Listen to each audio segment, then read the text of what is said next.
Ooh, what's happening, guys? Welcome to another eclectic edition of PWT Live Show. Yeah. And we have AEW Dynamite cooking on the screen here. Moxley's making a big, impactful entrance. Make sure you hit the like button. 26 of you in here. Let's get those likes up to 20. Follow me at prowrestletimes everywhere there's social media.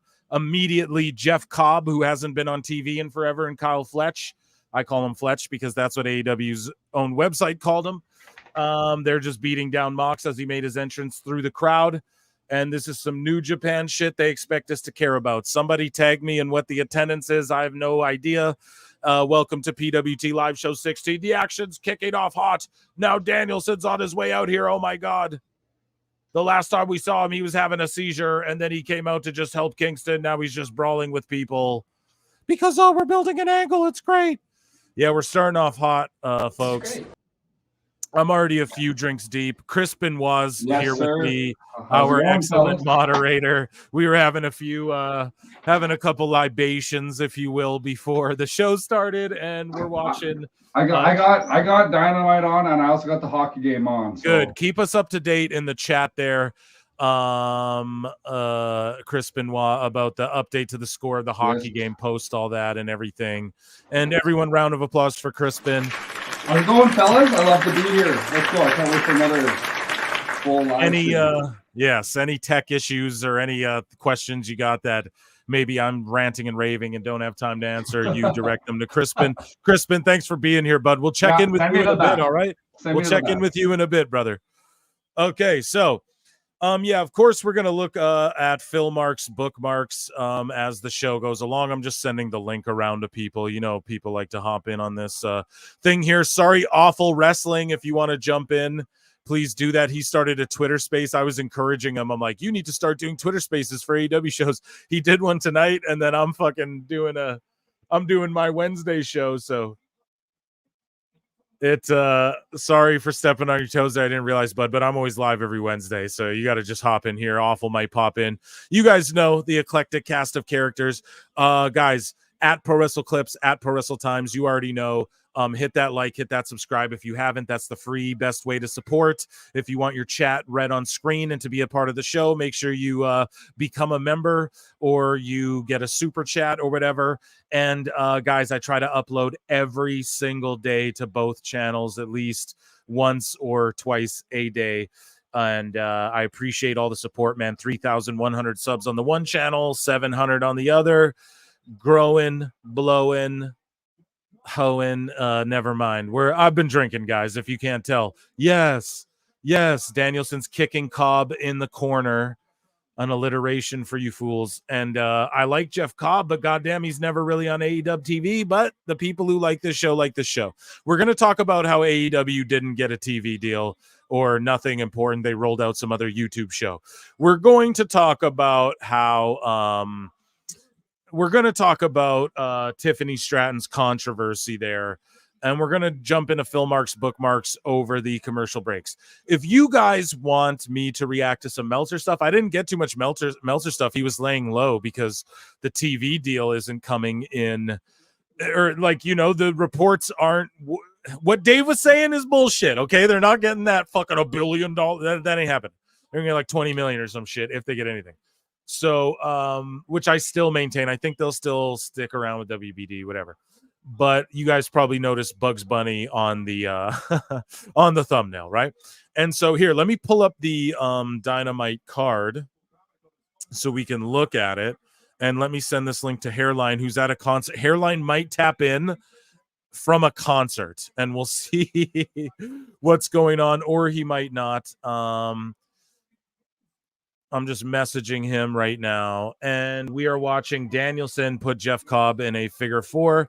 They kick things off hot. It's just Moxley was coming out, and then we get, Fletch teaming with I guess Hobbs is hurt. Yeah, this whole faction's a mess. So, I mean, there you go. It's silliness here. Everyone hit that like. 55 of you in here. Let's get those likes at least up to 50. Let's not mess around here. We're at 16. Even if you're hate watching, hit the like. Let me pull up the card. Sorry, guys. I'm just messaging Hairline. And yes, sorry, guys. I see in the chat if you DM'd me any DMs, that I haven't got to. Sorry, guys. I'm just out here grinding. You know, I'm just doing the damn thing, bringing content, working.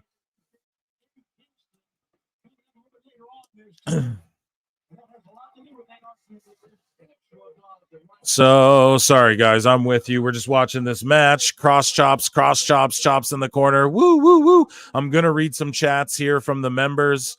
Consider becoming a member, and that's how you also get chats read for the most part, and a members live stream coming soon. We're gonna do, for the members live streams, we're gonna do something a little different, a little unique.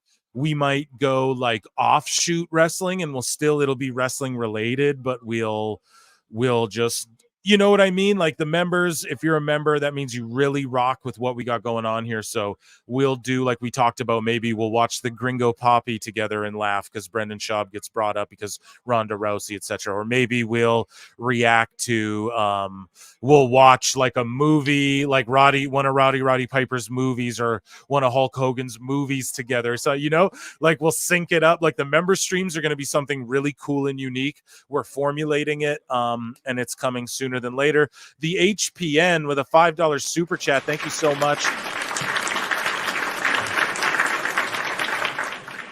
Everyone goes after Meltzer and Thiefel, but Jimmy Valley might be the worst journalist. Tony and Jericho gave him $5,000 on GoFundMe.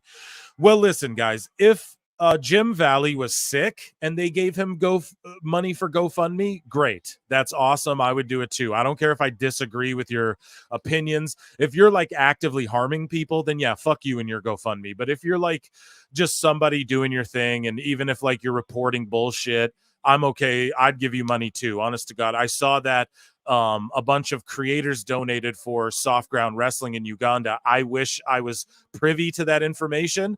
Some of the people who donated don't like me too much, but I would have absolutely contributed to that as well. I believe in helping where you can and when you can. The thing is like Jim Valley does, though, now just to bring it and make it about the wrestling, the worst takes. Sometimes I'm like, this motherfucker's trolling. This motherfucker must be trolling. Because some of the things he's saying, yes, I absolutely agree. But what I like is he doesn't get triggered and block people. He just keeps it real. He keeps his opinions. He holds them tight, and that's what I value. That's unique in people. But yeah, definitely some of the worst takes ever. Not even being a hater. What does he do as well? Is he like he's like one of the no DQ guys, or he like owns one of the sheets or something, I think, right? If I'm not mistaken. I don't know. Someone would have to remind me of that. And thank you so much for the super chat. Also, guys, tag me and Dave Meltzer shit online. I didn't have much for Phil Marks bookmarks. I'm going to pull up the card. But first, guys, we're going to talk about AEW's TV, possibly no deal. And in order to do that, your friend and mine, friend of the show, who I love having on just to sort of speculate. Sometimes, you know, he might trigger people, but it seems like he's right a lot more than he's not, at least when it comes to this stuff. I don't know. Your friend and ours, Evil Dose, is here on the show. Evil Dose. What's up? What's going on? I can give you nothing, man. We're watching Dynamite. It's Tony says we have a significant overrun, and the WBD upfronts came out, and everyone was making a big stink out of them. Well, guess what? They didn't bring up AEW. I think they were asked about AEW, and they were told WBD's response was like, "Oh, they're good for bringing in live viewers or something." So basically, they're probably going to get offered. A lot of people, there's estimation, people are like 25 million and these sort of things. Basically, you were on the show before talking about it. I want your thoughts, your updated thoughts. And are you ready to tell everyone told you so yet? Or no, I'm not, because, you know, I've come to the realization that no matter what happens, I'm not going to be right. You know, it's just, there's no way that it's going to be twisted that I could possibly have been right. So I don't like when you first asked me to come on the show. I'm like, I don't know that I really have anything new to say. And you're like, well, just say what you said before and just wax poetic, talk some shit. Yeah, dude, what's up? Yeah, I mean, so what I said was that I was told that some months ago the offer was $90 million a year for 5 years. It's ironic that Dave Meltzer apparently today posted that he predicted $90 million a year, or at least $90 million a year, which I'm pretty sure he's never said that number before, because I'm pretty sure he's been going around saying that they're getting at least $75 million a year right now. So $90 million, I mean, if you and I went from 75 to $90 million, that would be a substantial increase. But in TV world, that's not a substantial increase. That's, what, 10%, 15%, something. It's pretty low. It's, everyone's talking about 1.5, 2s, 3. I mean, for a while, people were talking 3 or 4 times multiples. Anyway, so what I said was, but my information is the offer is much lower. It's much closer to what they're getting now, which I believe is somewhere in the neighborhood of 46 million to maybe 51 million, depending on what the percentage in the escalator was. And I'm just going by every contract I've ever seen with options. They don't generally have a number there. They just generally use whatever the same percentage was in years prior when contracts go up. So just to go back in history a little bit, there's no dispute that the original contract, there was a 1-year contract. There was $33 million. There were production costs included. Then they got a renewal, year 2. Contract was for 4 years, $175 million. A second show was added. That turned into Rampage. Battle of the Belts was added, or a show that turned into Battle of the Belts. And no production costs, which is one of the reasons I think that motivated Tony Khan to buy everything from Ring of Honor, because you got their production equipment, their trucks, and all that other good stuff.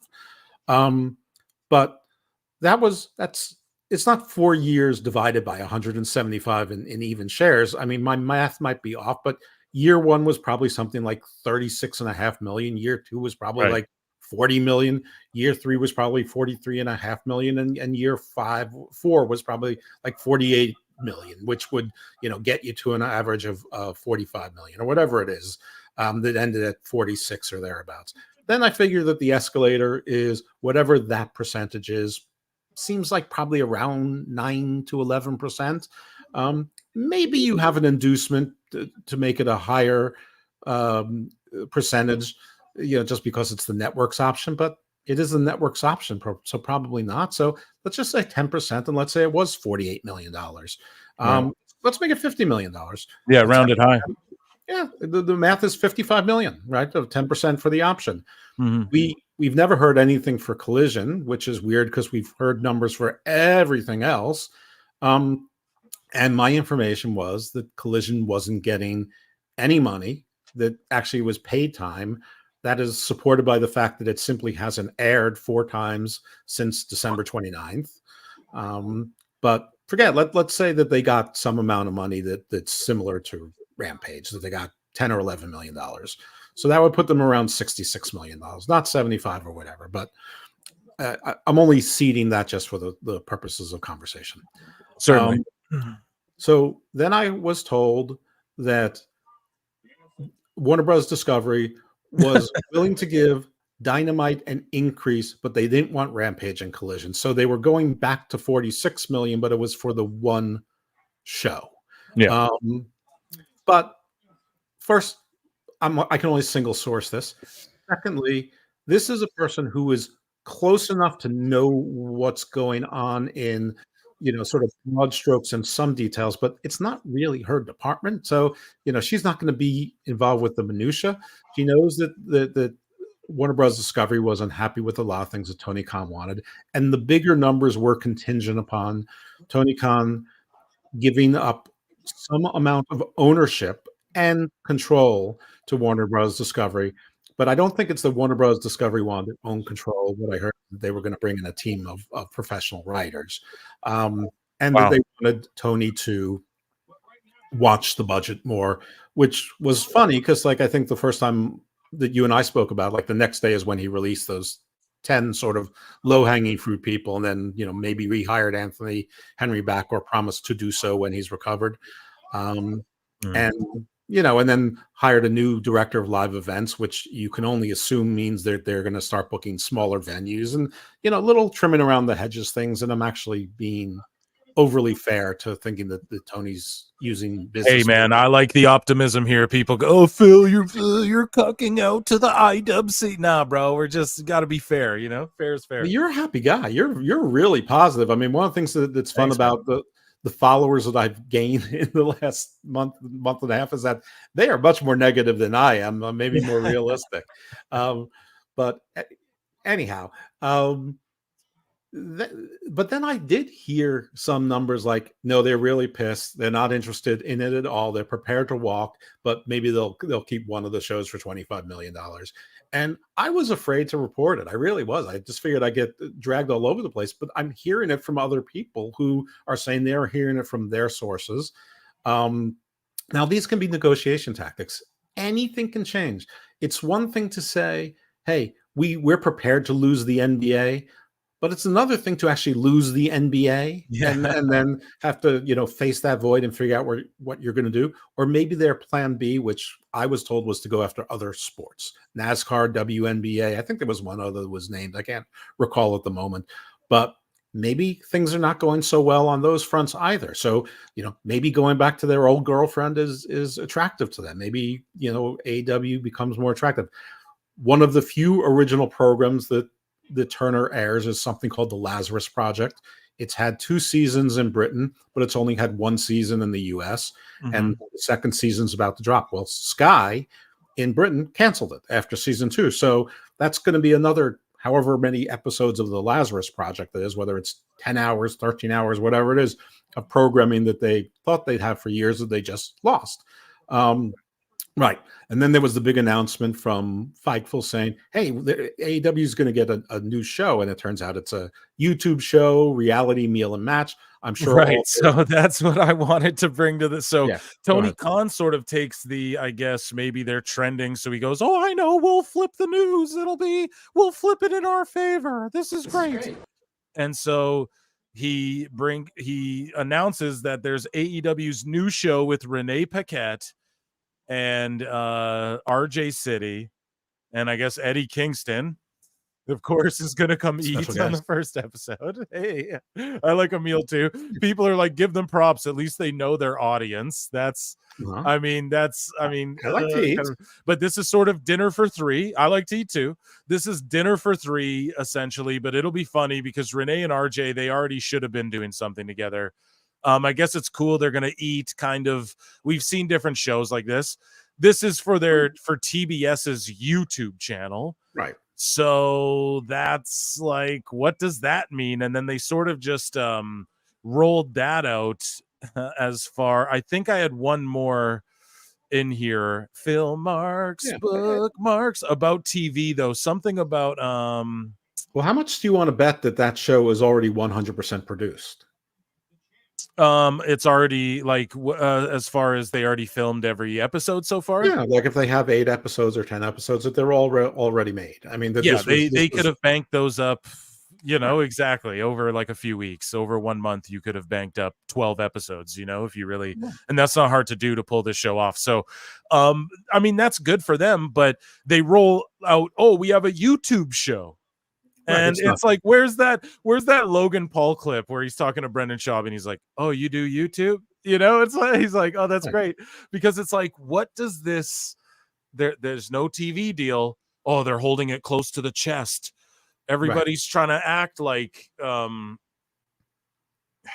I don't know. To me, it just smells like it's desperation time in there. Well, that's what I said.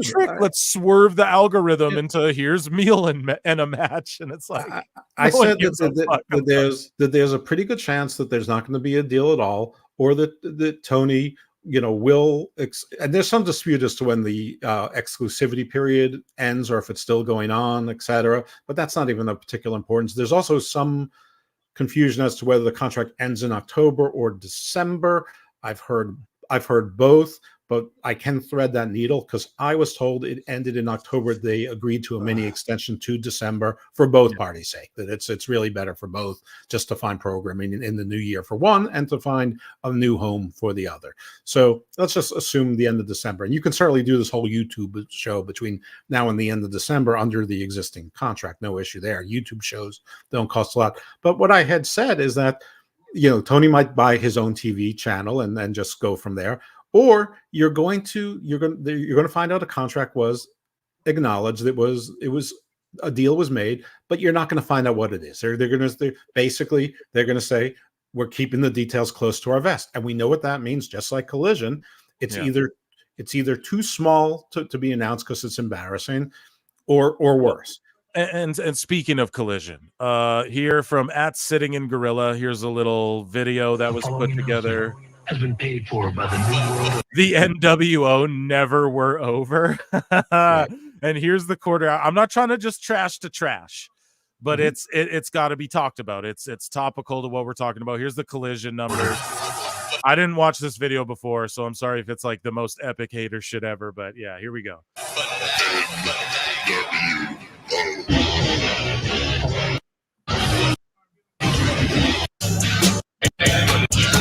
Just like a music compilation with the ratings there. So yeah, you guys can break it down. I mean, I don't know what that's worth. The rumors were always like, oh, WBD just wants 500,000 live viewers on a Wednesday or any good day, and then it's good to go. By the way, on Dynamite, talking about like ratings and stuff, the show kicks off. Moxley's making his entrance. He gets jumped. They go into the tag match. Danielson and them win. And then Edge is making his entrance, and then the House of Black just jump him during his entrance. So we have 2 segments back to back. This is some straight Vince McMahon shit where he would like this. It would happen where you'd watch a Raw and there'd be like 3-4 DQs in a fucking night. And you'd be like, okay, hold on. 4 run-ins in a row. This is straight the same thing that's happening here.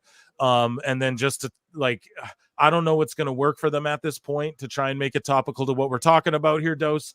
I don't know what's going to work for them at this point. I don't know if Edge and Malachi Black got what it takes. But I agree with you on this, just to sort of bring it around.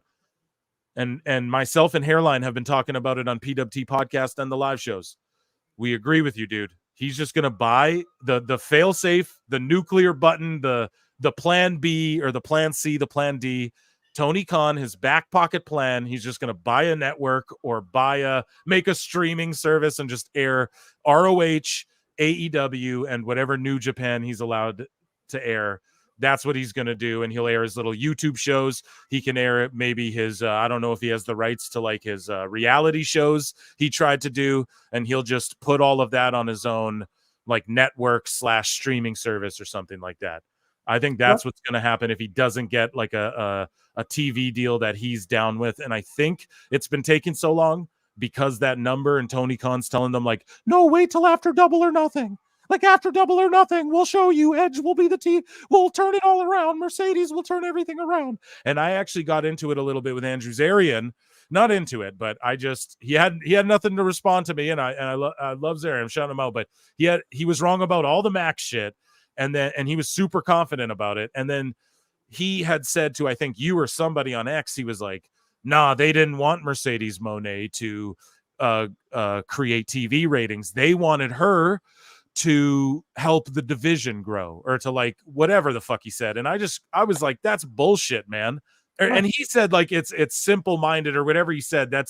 He was basically saying like that's stupid to think they brought her in for TV ratings. And I'm sitting there going, AEW's just a TV show. I say it every fucking podcast. It makes me sick. It's only a TV show. If she was there to shape out the division, there'd be a fucking training center where she's rolling. She's talking about, I'm going to be at the Celtics game and the Red Sox game. She's not talking about like, she's not CM Punk shooting videos with Cora Jade backstage, training girls in the ring, like him putting in work with fucking Trick Williams in the ring. Like that's not happening, dude. There's no house show loop. This isn't a territory. This isn't any, it's just a TV show.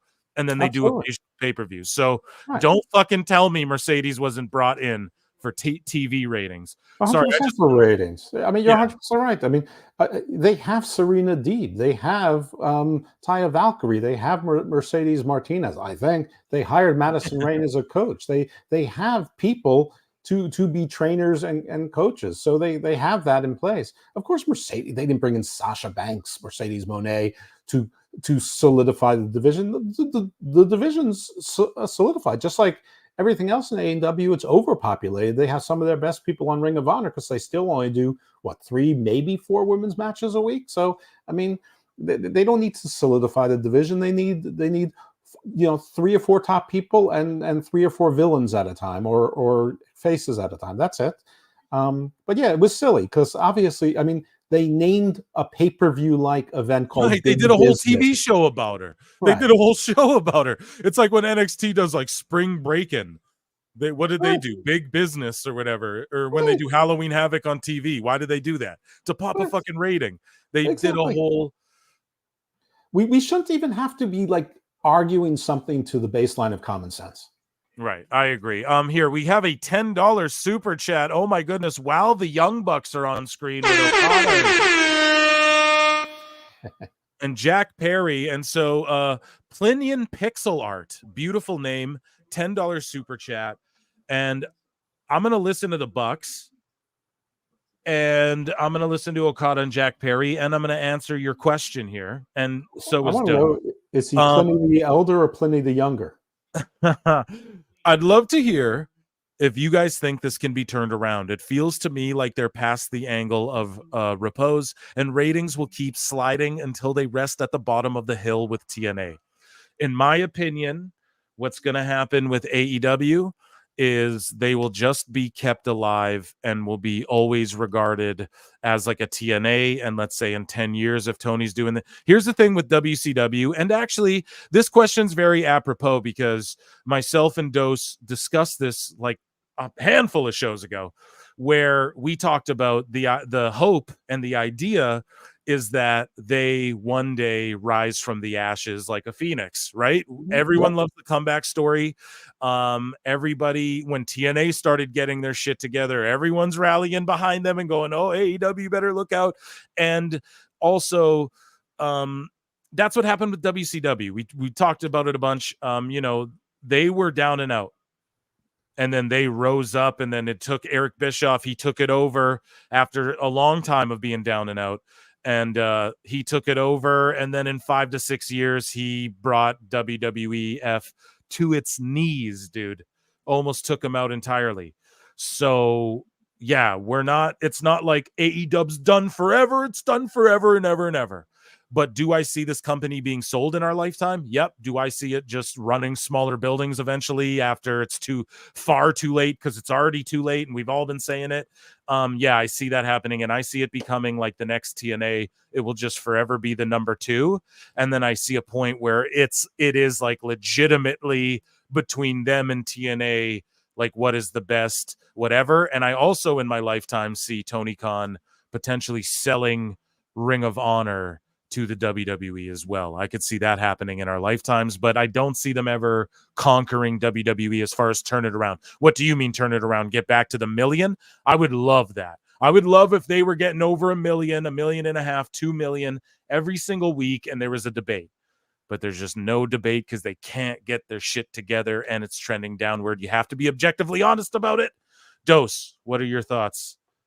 There's no they, there's only one person. So as long as that one person is in complete control, I don't think they can turn it around. So yeah, I think they're going to keep on sliding. I don't know that they'll ever get to the current TNA levels because I'm not sure who's paying attention, but TNA is around 80,000 viewers a week.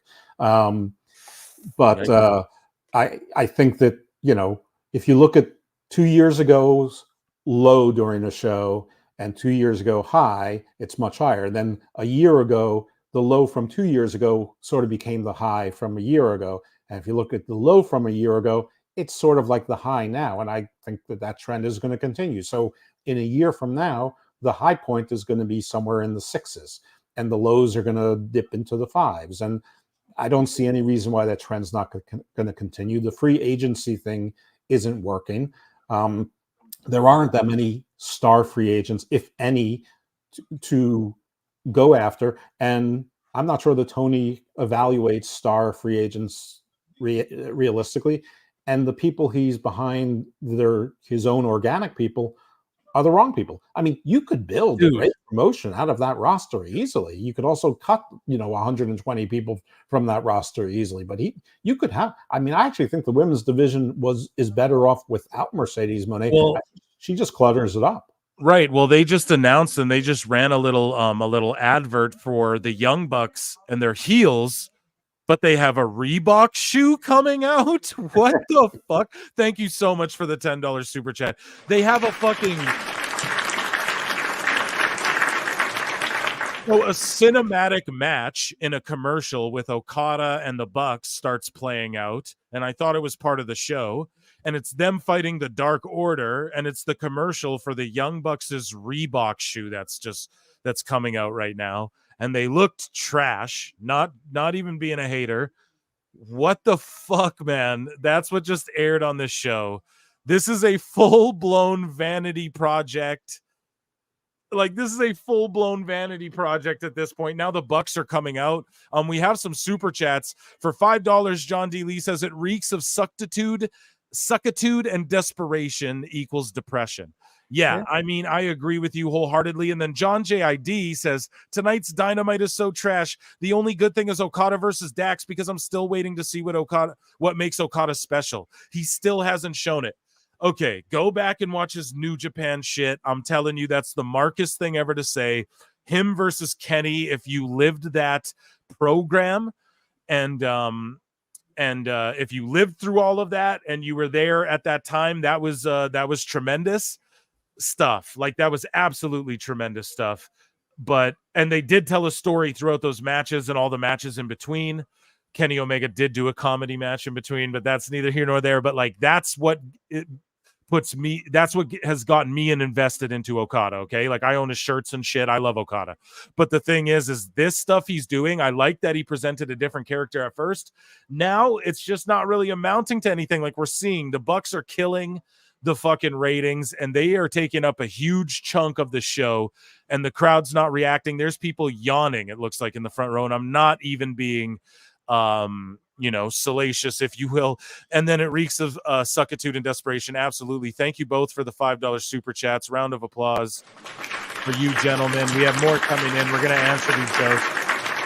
And so right now, the Bucks are in the ring in a tag match. They're going to take on Daniels and Seidel. Why? Why indeed? Yeah, why? I like Daniels, but it's like, why? For $10, Michael Dodd says Forbes valued AEW at $2 billion. Vince has $2 billion from stock sales. You want turnaround? Vince buys AEW and takes a page from Jim Barnett and seeks revenge on WWE by building up AEW. Okay, that's very conspiratorial. Thank you so much for the super chat, though. We gotta. Dose, I want your thoughts on Michael Dodd's comments here. I think he was being facetious, and I think it's funny, and I think it's a fun paragraph. But I mean, this is not the Forbes that I grew up on, or your dad read, or your grandfather read. This Forbes, it's basically all freelance writers, and it's basically like the Sports Illustrated, where my son wrote about the Ravens. It's like the fan section. AEW is not worth $2 billion. There is no rational person on earth that would value it at $2 billion. It's never made a profit. I mean, just today, Dave Meltzer said that Tony Khan said that in 2025, they'll be profitable. Now, I'm taking that to mean that in his mind, they'll be profitable for 2025, not that they would recoup the losses from 2019 through 2024. In any event, Vince has more than $2 billion. He's gotten all sorts of things. He's not buying another. Yeah, I spent $2 billion a year on whores, actually, on private planes and kittens. I don't know if you know that. I travel internationally with kittens, and I give them out to my friends. Yeah. And if they don't take them, they're he's 80 this summer. He's not the genetic jackhammer anymore. He's walking with a cane. Maybe that's an act. I don't know. But federal, hey, I created that. That's my monstrosity. Litigation and stuff takes a toll out of you. I'm also, listen, Vince, whether you liked him or not, he did a lot of great things for wrestling. There probably wouldn't be wrestling still around yeah, dude. without Vince. Absolutely. But he's the last fucked 10 up. years of I his mean, booking, wrestling wouldn't be. He's got some issues and shit. He's got to worry. But I mean, wrestling wouldn't be what it is without him and his father's influence, and a lot of people's along the way. Thank you so much for the $10 super chat, though. I appreciate that a lot. Yeah, I wouldn't go to Vince for creative control these days. So Andre Adams says, checking in with my trademark salute. Andre Adams, salute. It's good to have you here. Checking in with my trademark slander. The Bucks built like they sit on the toilet backwards wearing chaps. Oh, shit. Oh, shit. Like their hero, Hangman Page. So. Oh, my God.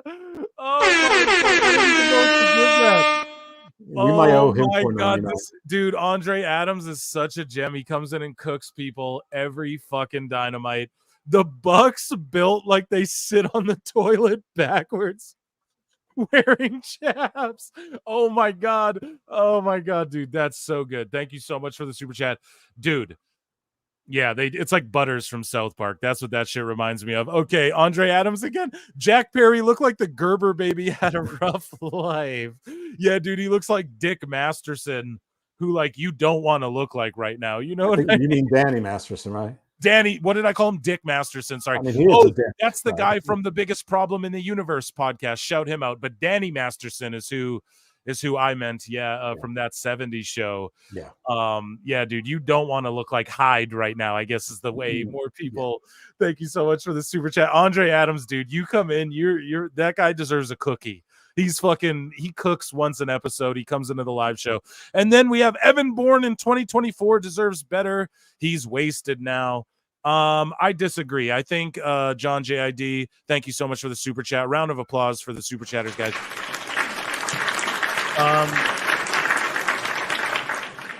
Matt Seidel's an old vet and he should just be jobbing to people. So I disagree with you there. But I mean, what does this match that's happened in like Ring of Honor a billion years ago? Now you could argue, oh, well, you know, like, oh, this WWE match, Rollins wrestled this guy in Ring of Honor. Why does that matter? It really doesn't, you know, in the WWE storytelling. And this is whatever. This is just like Daniels and Seidel got mad at the Bucks because they're running amok. Well, only Daniels did, and Daniels has retired about 42 times on AEW TV, but he's got to be aware of people's records. So if he wants to get revenge on the Bucks, why would he pick a guy who hasn't won a match since 2019? Guys, there's 120 of you watching. The likes are at 36, so let's get them to 100. Please and thank you. Please and thank you. Please and thank you. No, but Dose is here dropping bombs. But this is all crazy, dude, that these are the shows. And then they also rolled out a game. They have a new video game where it's like, we're toys, which is like what WWE 2K was already doing for a few years. They're doing like the toy Cody Rhodes and the toy Hulk Hogan and all that. Sure. So now AEW's like, we have a whole game of toys, and they rolled that out today too. So it seems like they were trying to take the trending, like everybody was searching today in the IWC. Oh man, do they have a TV deal? And they at least tried to like, here's what we have going on and flip it. So I'll give them props for that. If I'm gonna, they threw red meat in the right directions, but Hogan hasn't had that much hair since 1977. So chat, we're going to jump back into Phil Mark's bookmarks, but I need you guys to hit like on the video. We got some Dave Meltzer shit coming up, I'm sure. But we're watching Dynamite. The Bucks are facing Matt Seidel and Chris Daniels in a match that will obviously go way too long like it does in AEW. So Dose, how's things going in life, man? How are you? How are things just on a personal level? And what do you got going on as of late? Well, personally, things are good. I mean, I have a good job, you know, and I can work from home. So I, you know, have a lot of downtime during the day. You know, I've got my podcast, Garden of Doom and Garden Views, my wrestling podcast, Hammerlock Hangover. This week I covered on Hamin Media Group for Smack Attack, where I used to do it regularly. So I was an emergency tag in there. Last night I was an emergency tag on Unpopular Review for the NXT review show. So, and I also have my UFL podcast, the Lip Men on UFL on the Sports Cat network, which is also on the Fuel Sports network. By the way, I'm 11-1 in the last 3 weeks with my picks on the UFL, so I want to listen to me on that. Yeah, is there good money to make in the UFL right now, or what? On the betting lines, or is it?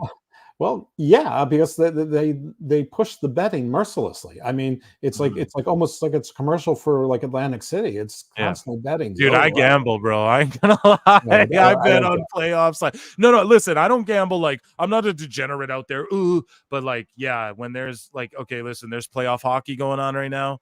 You best believe I'm betting on my team. You best believe I'm betting on fucking UFC. You know, I got money on this Usyk Tyson Fury fight coming up. You know what I mean? Like, I don't go crazy, but I definitely. It makes it more exciting a little more exhilarating. And wrestling, dude, I can bet on wrestling now too. In Canada, that was banned for a long time. But anyway, sorry, what were we gonna say? It's a couple notes on the UFL. One, I do that podcast with my 23-year-old son, so that's a lot of fun. So that's shout that out, guys. Go check that out. Yeah, it's the Lip Men on the UFL. But the UFL discourse about ratings and attendance and things like that is so reminiscent about the discourse with AEW. Except, with AEW, it gets irrational almost immediately. With football, it's like 95% of the conversation is entirely realistic, and 5% of the people are unrealistic. But you have the people that says, "Well, what do I care? I don't own a team. As long as I get to enjoy football, that's all I care." I mean, come on. I mean, the XFL and the USFL failed and they merged. I mean, can you not see what happens? The Arena Football League is closing down, right? As we speak, the CEO has been replaced with Jeff Fisher, and another team dropped out, stopped operations today. 2 days ago, the Philadelphia Soul stopped operations. I mean, can you not see the connection between ratings, ticket buying, merch buying, and the financial success of the league, and you are being to enjoy it tomorrow? I mean, but and then the other thing on the UFL is that the 30-second ad spots are about $4,600. Now they're all paid for. They've sold like all their time, so they've already made all their money basically on that, except for sponsorships and whatnot. But it's interesting because on the show I heard that on, they compared it to SmackDown on Fox, which gets more views. I mean, the UFL, like I think its best game got 1.3 million views, and usually they're more like an AEW range, or somewhere between NXT and AEW last year range, or 2 years ago. It's usually between like 550 and 970. Some games go over 1 million. But anyway, the point being is that SmackDown on Fox for 30-second spot was getting $36,000.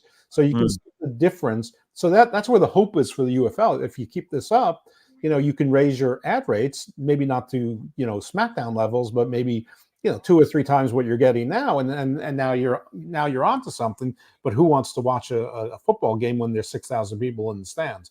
Anyway, that's really it on the UFL. But I did want to take it back to you get me excited for it, dude. I'm not particularly into the UFL. There's CFL where I'm at as well, so I like NFL and CFL. But I mean, I want to be all into it. So can I just ask you this? When they merged the leagues, right? Did they keep every team, or did they split them up and shit? They have half the teams. They had 16. There's now 8. They did a draft. The USFL and the XFL both got the draft primarily from XFL teams and USFL teams, and then there was a draft for all of the teams for players that hadn't been drafted yet. So these in theory should be super teams from the XFL and USFL, but there's not. There's a very clear distinction between haves and have-nots. So it's actually sort of easy to bet on it now. So the Bucks now, sorry to interrupt you about the UFL there, but we're watching Dynamite here. The Bucks they just fired Chris Daniels. Oh shit, Daniels got a job. Nope. Oh shit. EVP of Talent Relations, one of the 6 or 7 of them, doing a great job. You're going to be getting a check for the next 30 days. I tried to crank it up for you guys. So Daniels, escort out of the building immediately. So they're going to security they're leaning into the Punk shit. Why didn't they just do this with Punk? Or do it with somebody that at least matters. They're trying to insert Kenny into that picture. Right. Or Brian or Jericho, who are all EVPs. Well, fucking Brian had a seizure, though. See, this is where I'm at with JD with NY, even though he didn't fucking like me. we agree, dude. Like, Danielson had a seizure. All of a sudden, he's just in a random tag match with Moxley tonight, fighting fucking Kyle Fletcher, whatever. It's like, come on, man. Like, that's the last time you had an angle there. They're stepping on their own dick. Me and Hairline coined the term. Well, it's not a term we coined, but when it comes to Tony Khan and AEW, like, as Paul Nolan would say, AEW never misses an opportunity to miss an opportunity, whether that means fucking up or, now Jack Perry's dumping a prime, it looked like, or a woo energy on Tony Schiavone. Tony Schiavone is AEW's cuck. I'm sorry, guys, but he's being cucked out. He's got to sit on his podcast and lie. That's why he's the only guy in AEW who's allowed to have a podcast, because he just sits there and is like, no, I wasn't disappointed and disgusted when they showed the footage. And then Jack Perry just dumped a drink on his head. He's got to sit there all sticky and gross. This is Vince McMahon, dude. Like, Tony Khan has become Tony McCon. This is great. And I don't know, dude. I just definitely, they're going so, for all the people saying, oh, this is real wrestling. AEW is so sports entertainment, phony fucking sports entertainment. You know what I mean, Dose? Like, it is the most like obnoxiously sports entertainment show ever, and not sports based show ever. And they're leaning into that more and more. Like, Tony Storm's on screen right now, and she's doing HLA, And with Mariah May and this other girl, Tony Storm, and I love HLA. Me too. I love what these girls are doing, but they need this in WWE. They know how to turn it into a bunch of money. In AEW, it's just a floundering thing that I struggle to keep up with, that I want to keep up with, but it's like, ugh, you have these 3 shows that none of them matter. Yes, the problem is he's trying to shoehorn all of this in to get to Forbidden Door 4 or 5 or whatever it is, instead of just going with his story, which is supposed to be about Mariah May and Tony Storm. So now he's making Mariah May and Harley Cameron have a thing. And, he has stories that work, but because he's got these ideas in his head, he makes them unwork. Like everything with Willow and Sky Blue and Julia Hart and Chris Stadler, that was all working. And now you put Mercedes Moné in there and it doesn't. But I want to get back to one other thing that we were talking about way back earlier. Sure. One of the other things I was told and I relayed is that AEW is going to have no or very little presence at the upfronts. And if I said 2 things, I said things to watch for objectively. If there's no contract prior to the upfronts, and if they don't have a large presence at the upfronts, you have to at least give me the benefit of the doubt that maybe my person was telling me the truth. And both those things have come to pass. Right, dude. And I definitely value your machismo, your poise, your composure, your confidence, and just definitely how you never are saying like absolute definitively it's this, but you're calculated. You're not talking fully out of your ass. And that's why I appreciate you so much, whether I disagree with you or I agree with you. And you bring a lot of value, Dose, and I appreciate when you come and do this show. I know you got to get out of here relatively quickly, so what do you got going on? I know I asked you before, but just quickly plug your Twitter, plug your shows, plug what you got to plug, and let the people know where they can find you. And I can't wait till you come on next time, but give yourself a plug and then we'll give you a round of applause. You're too kind. I mean, I appreciate you inviting me on because, I think that for whatever reason, anytime I scare some people, and like, it's not like I'm angry or upset. And I fully acknowledge that no one I know is in the negotiating rooms, and negotiations can change based on so many moving parts that we don't even know about. There's only some that we can even think about foreseeing. But Garden of Doom and Garden Views they were on the same feed. You can find them both on the Wrestling Soup Network, or you can find them, Apple, Spotify, Spreaker, Podbean, you name it. Hammerlock Hangover, same, just a different feed. Again, the Lipmen on the UFL, it's on the Sportscat network. There's an audio version. There's also video, which is on YouTube, Twitch, Twitter, wherever you can find it, and on the Fuel Sports Network. I do some other things, but I mean, I don't need, there's some legal shorts that I've done for Wrestling Soup, which is on Wrestling Soup stuff, where I've talked about things like NDAs and the FTC rule on non-competes. And I've talked a couple times about different aspects of the Grant versus McMahon suit. I also believe from a fairly objective and conservative point without getting histrionic. one of the things I get upset about is how one-sided the coverage has been. Not because I think that Vince is a great guy. Not that I think. I just think that everyone has taken the lawsuit, which is a very unusually worded lawsuit, believe me, with the detail and the depth, as the gospel unimpeachable, and they've ignored all of the counterpleadings. I mean, if you're going to take one as the gospel, take it all as the gospel, or none. My advice to everyone is take none of it as the gospel. Let it play out, because there's going to be a lot of stuff coming back and forth. Well, quickly before you get out of here, just touch on this. So WWE supports Vince McMahon's motion in Janelle Grant lawsuit. If you guys read the article, you get into all of this. WWE is saying, it's hard to explain, but yeah, they're basically saying like, yeah, she was talking crazy, and we kind of want to bury this and put this away. That's not even what WWE is. Well, I didn't read WWE, so maybe WWE has filed its expected motion to compel arbitration in Grant v. WWE. WWE has also filed a 24-page memorandum in support of Vince McMahon and Laurinaitis disputing Grant's allegations, but as a threshold matter, this dispute cannot be heard in court because Grant agreed to arbitrate her claims. WWE therefore moves to compel this action to arbitration. Dose, you're way smarter than me. Your IQ's way higher. Break that down in layman's terms, and that's shout out Brandon Thurston.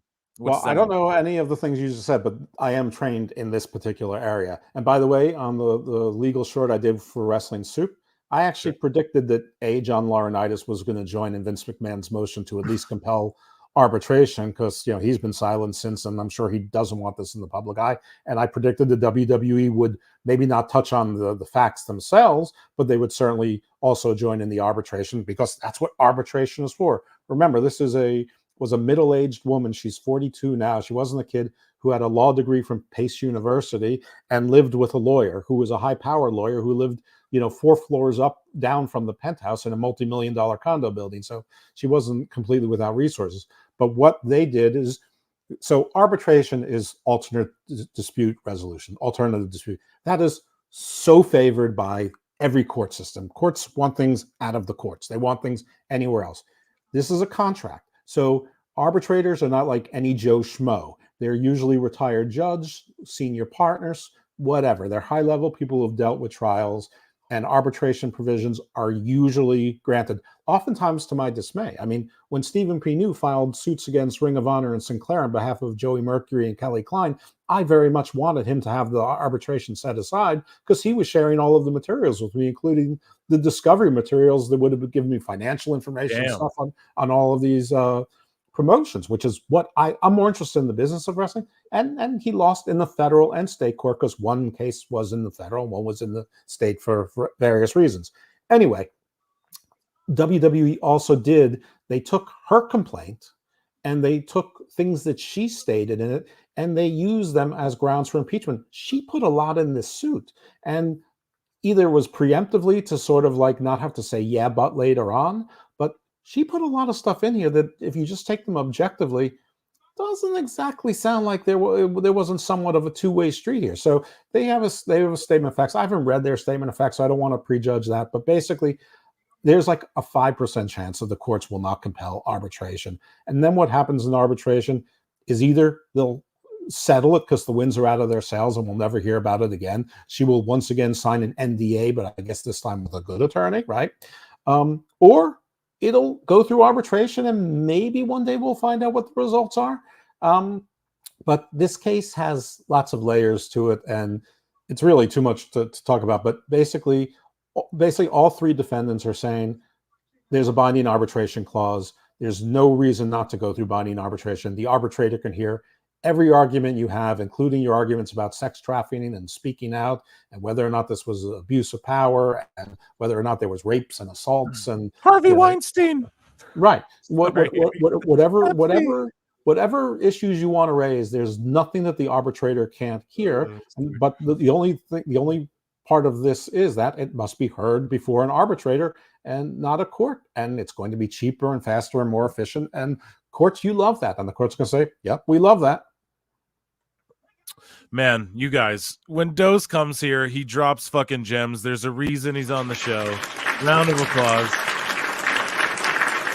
You have an open door, my friend. Anytime. We should do a recorded episode and dive more in. I'm just such a little geeky smark like yourself, my good friend. I love to get into these intricacies. I don't know, man. You've been proven right time and time again. I don't know. It's maybe one time overall, but at least as we snail across and we slug across this slow trail, and eventually it will be revealed what is the TV deal. And it just sort of always kind of sways in your favor, or it won't. Yeah, but either way, I just appreciate you coming down and breaking down the little analytical and all of that. And man, you're always welcome. Open door. And everybody go follow Evil Dose if you don't already. Wherever we can check you out, man. And thank you so much for being here. We'll work out a time where we can do just the DM me. We'll DM, bruv. You already know. And I just appreciate you being here to do this live show. Everyone, round of applause for Dose. I know you got to get out of here. I kept you so long, brother. That's cool. Thank you, everyone. Have a great rest of your show. Dose is the man. Dose is the man. Jeepers, Dose is the man. Chat, what do you guys think? Flutes in the chat for Dose if you enjoy that. I know it gets into the nitty gritty. He was trying to get out of there too then I brought the Vince shit up because he brought it up, so I'm like, I gotta drop it, and he's gonna, I just love when Dose pops on, and yeah. I don't know whether he's right or wrong. It's just it's compelling information nonetheless. So during Dynamite right now, we have the learning tree. We have Big Bill, who's now wearing a suit jacket. Okay. And we have Hook. So we covered that. Excellent. So here's the Dynamite card. I put a poll in chat. I want to see if you guys do you guys like when I put polls in chat? Is that a real thing? That Flutes in the chat, thank you so much. Okay, so we have no 61%. So I'm gonna start doing more polls in the chat. Pause. Flutes and polls in the chat here at PWT. Hold on. Pause. But we're gonna do more of that because thus far I've been watching, Dose, man. He was dropping so many gems and bombs. I'm also watching AEW, and Hook just taps that jobber out real quick, and then Jericho and Big Bill are here, and they're trying to expand the learning tree and the For the World title and all of this. I'm not I don't know, man. I'm not super into this gimmick. This is just a whole other wrong poll. Yeah, dude. Pause.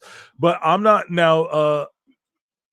Hook slaps Jericho. He's beating him down. Big Bill's beating him up. Now, this is what should have happened a little while ago, a few weeks ago. Now, what's remaining on this card? So I guess they announced a bunch of this stuff. We have Okada versus Dax. Are we excited for that?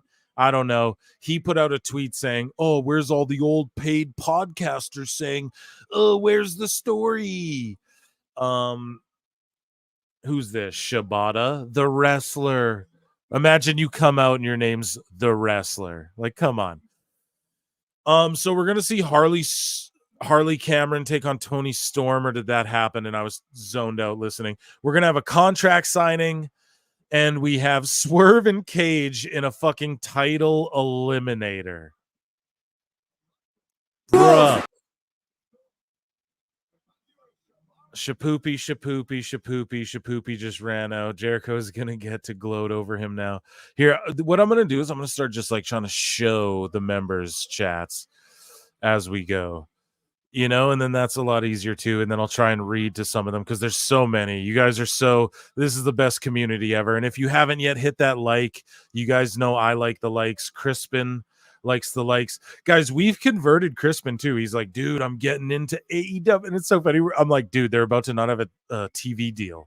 So, the Backlash show is obviously very convincing when they're in Lyon, not Paris. But guys, I don't know. My predictions for the card. Swerve's gonna get the win over Brian Cage in a hard-fought battle that goes too long, and then Dax and then Okada's gonna carry Dax through. Oh no! Where's Hairline? I'm becoming a hater. No, but I think Okada's gonna carry Dax through a match, and then and it'll just go too long, and then let's see. And then Okada's gonna win, obviously. So, and then Tony Storm's gonna win, obviously beat Harley Cameron. Obviously, the Bucks were gonna win. Obviously, Hook was gonna just choke a dude out. The contract signing, someone goes through a table because Willow's all hardcore, even though they're both like trying to be face, but it's like Monet needs to do something drastic to be the heel to garner some heat before this match. God damn it, we're trying to sell some tickets, dog. Copeland and Malachi, we already saw all that shit. It was a call out, and then Swerve's coming out, so they're copying WWE. They did the backstage promo, and then he walks away. And then it cuts to the entrance, so they didn't do the long follow through, but they're just trying to be WWE. They're trying to be WWE so hard, and I feel like that's the network. I wanted to ask Dose about this shit, but he's just going off dropping nuclear bombs. And I wanted to ask, I think I did bring it up in jest. I was trying to get my shit in, brother, as Brian Cage would say. I was trying to get all my shit in with Dose there so he could address as much as possible in the limited time we had him. But I do think I wanted to ask him, like, they're going very WWE, like knockoff, trying to go WWE, like playing catch up. And we talk about it ad nauseum. And then Jeff Cobb and them, they had a match, whatever, but Danielson shouldn't be wrestling. Like, he should come out at London and then like be the next challenger for Ospreay and be like, my neck's repaired, after Ospreay's just like hurting people by accident with his crazy moves and shit. You know, that's what it should be, but no one's ever gonna book smart shit like that, you know. Guys, what are you doing? Do you got the Perry pack going? I got a little I'm drinking a little vodka Runsky. I'm being very strict about my meals. I'm being very strict about what I consume. So, you know, I like brews, but I'm like in Minecraft, but I'm like, I want a little vodka, you know, I'll make a little cocktail maybe. And in Minecraft, and we got the Perry pack on deck, of course. Who's with me? Millennials. Let's go.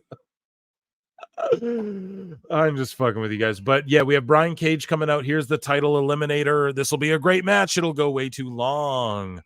And I'm gonna keep showing the member chat, so become a member if you aren't already. We're gonna dive into Phil Mark's bookmarks. Don't worry, I don't have a lot of Meltzer, guys. Hopefully you guys tag me in some stuff. The limp dick style.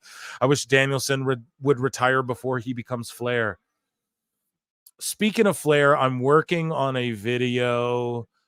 If you guys didn't see it, it's so what I'm going to start doing is I'm going to work on these videos that YouTube would flag, right? But I'm going to edit them and shit. I'm just going to like take shit. I'm going to edit it all together and like do whatever. And then we're going to EFAP them together. You know what I mean? So Ric Flair appeared on Kill Tony like a long while back. And it was very much he stormed off the stage and it was very much a weird situation. And I just edited it with my commentary, but in text form, if that makes sense. So it's like I watch the video and then I'm adding text to the whole video as it goes and doing just like trippy cuts. And YouTube will probably flag it. But I think, what's up, Shadow Batash? Bat Ash, pardon me. Check out our Discord. Ashley's in there. There's lots of good people who are in the chat tonight are also in the Discord. Check it out if you like chilling. This is a great spot, by the way, if you're watching Dynamite, where Brian Cage just caught Strickland in the suplex, and then Swerve booted him in the face. Suplex. Anyways, though, I'm cutting a Ric Flair Kill Tony video together where I'm mashing up the whole appearance with text-based reactions, but then I'm going to EFAP it with you guys on the live show one night. It'll be epic, and I don't know why I brought that up. I've been drinking, but someone brought up Ric Flair. So Brian Cage is so roided out. Cool. I mean, hey, dude, look at Billy Gunn. Is he not roided out? He's going to live till he's fucking 150. You know, go ahead and do it. Aces in Minecraft, right? I'm not, don't take my advice on anything, guys. All right. I haven't done shit. Aces and eights were the shit, and beer money. Love them. Love them. Love aces and eights and beer money. Flair versus Paisanos pizza. Yeah, we covered that if you guys haven't yet. We're going to go back into Phil Mark's bookmarks, you guys. If you haven't noticed, I'm just milking likes. You guys better hit the like. We're not even at 69 yet. We're at 49. Get to at least 69, and then we want 100. I'm going to bug you for 100, and make sure you're interacting with the poll. I'll maybe drop another one in a bit. But either way, yeah, Paisanos, if you guys haven't yet, there's a clip, my whole reaction. We go over the video of Ric Flair, and he was just being a dick. It wasn't what he tweeted out at all, which is usually what happens. These people melt down. If you guys are into comedy, there's a guy named Tom Segura. He melted down at an airport and started tweeting out, calling everyone poor and shit. And it was like, bro, calm the fuck down. You know, you got treated normal once, and it fucking, I know it doesn't feel good, but you know what I mean? I try to post music in the Discord. I'm going to be putting more in there tonight. Yeah, and people were hitting me up about if you want to advertise, prowrestletimes@gmail.com is how you hit me up if you want to advertise on the show or anywhere. I'm not gonna. The Discord's not for ads, though, guys. That's entirely if you want to post music, hang out, talk about wrestling. And then I just try and post in there like when I'm doing a show and stuff like that. Brian Cage is, of course, he was beaten up early in the match, and it looked like, you know, it would have been awesome if Swerve squashed Cage. Now, I'm not saying, oh, bury Cage or whatever, but what I am saying is like, do something special with Swerve that makes him stand out as the world champion. No, I haven't. I don't have 2K24. So me and Chris Benoit, we're going to set it up, PWT Games, and he is going to man that station, meaning, well, I'm not going to stooge the whole plans here, but what's going on is, me and Crispin are going to start playing 2K. We're going to play manager mode, GM mode. We're going to play universe mode against each other. And you guys are going to rate our shit. And we're going to have a real war of the brands. And I'm going to resurrect something. I used to have an old failed gaming channel back in the day. I'm going to resurrect an old thing I used to do over there. And I'm going to do it with Chris Benoit. And we're going to play 2K24 a bunch, especially now that all the DLC and the whole roster is available. I have this really cool concept I'm going to unveil, and we're going to launch PWT Games. And then that's where also, if you guys are, because people in the chat go, Phil, do you play Helldivers or whatever the fuck it's called? And like GTA is we're going to start gaming over there more and more, and you're going to get to know Chris Benoit more and more. Who's been my boy for a long time since we were like kids, you know? So, but no, I have not played Punk in 2K24, but I was watching videos of, should we look it up? We might as well. We're live. I mean, I might as well look some shit up, but if you guys are into it, but I was looking up last night before I went to bed, like videos of him hitting his moves in 2K24. Here, we'll look it up here.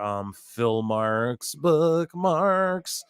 So CM Punk, WWE 2K24. Like people were doing videos of like him like soda pop plunging Terry Funk off the fucking top rope and all these sorts of things. So Cage is now suplexing Swerve into the crowd. I don't know, guys. We need to share this other screen. I want to pull up a video here. We'll just watch like a video that someone posted. I'm sure there's like a highlight. Here, we'll play this. This is a quick clip. 20-min promo on X. Shout them out. Here, I'll share this. Boom.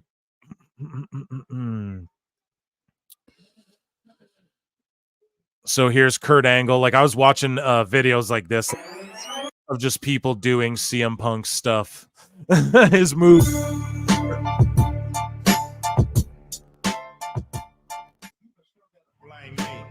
So here's like Punk's super finisher.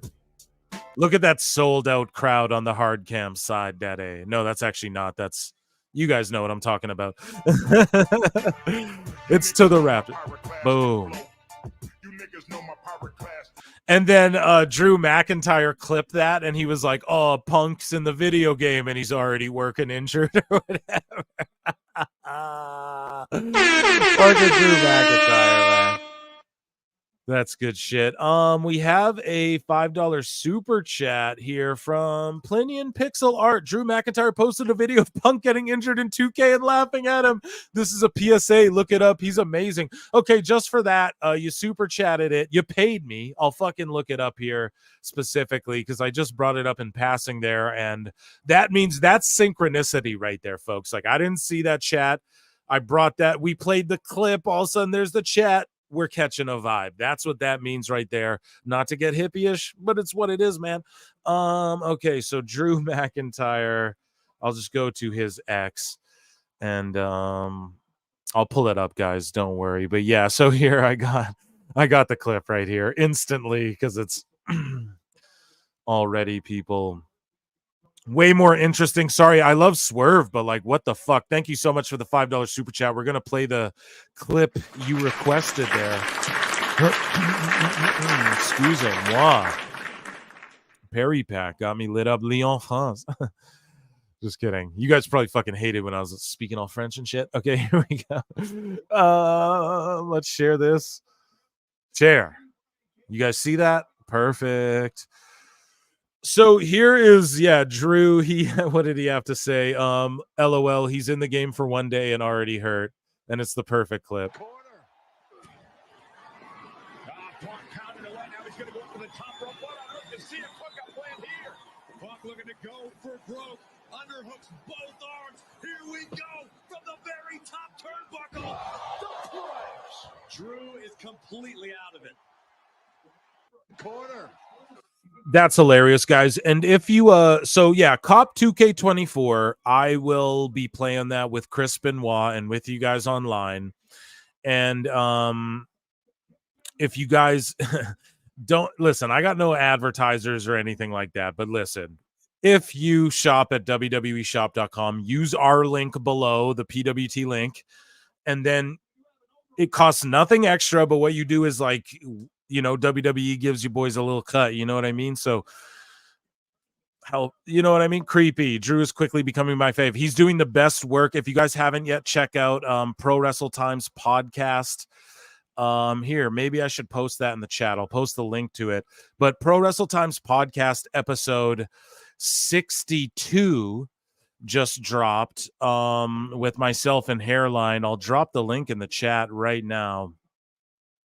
And if you guys haven't yet checked that out, and we go over all that shit. Yeah, Chris Benoit just dropped the affiliate link right there. That's why he's the mod, guys. Round of applause for Crispin here, keeping us up to date on the hockey scores and watching wrestling, becoming a fan with us.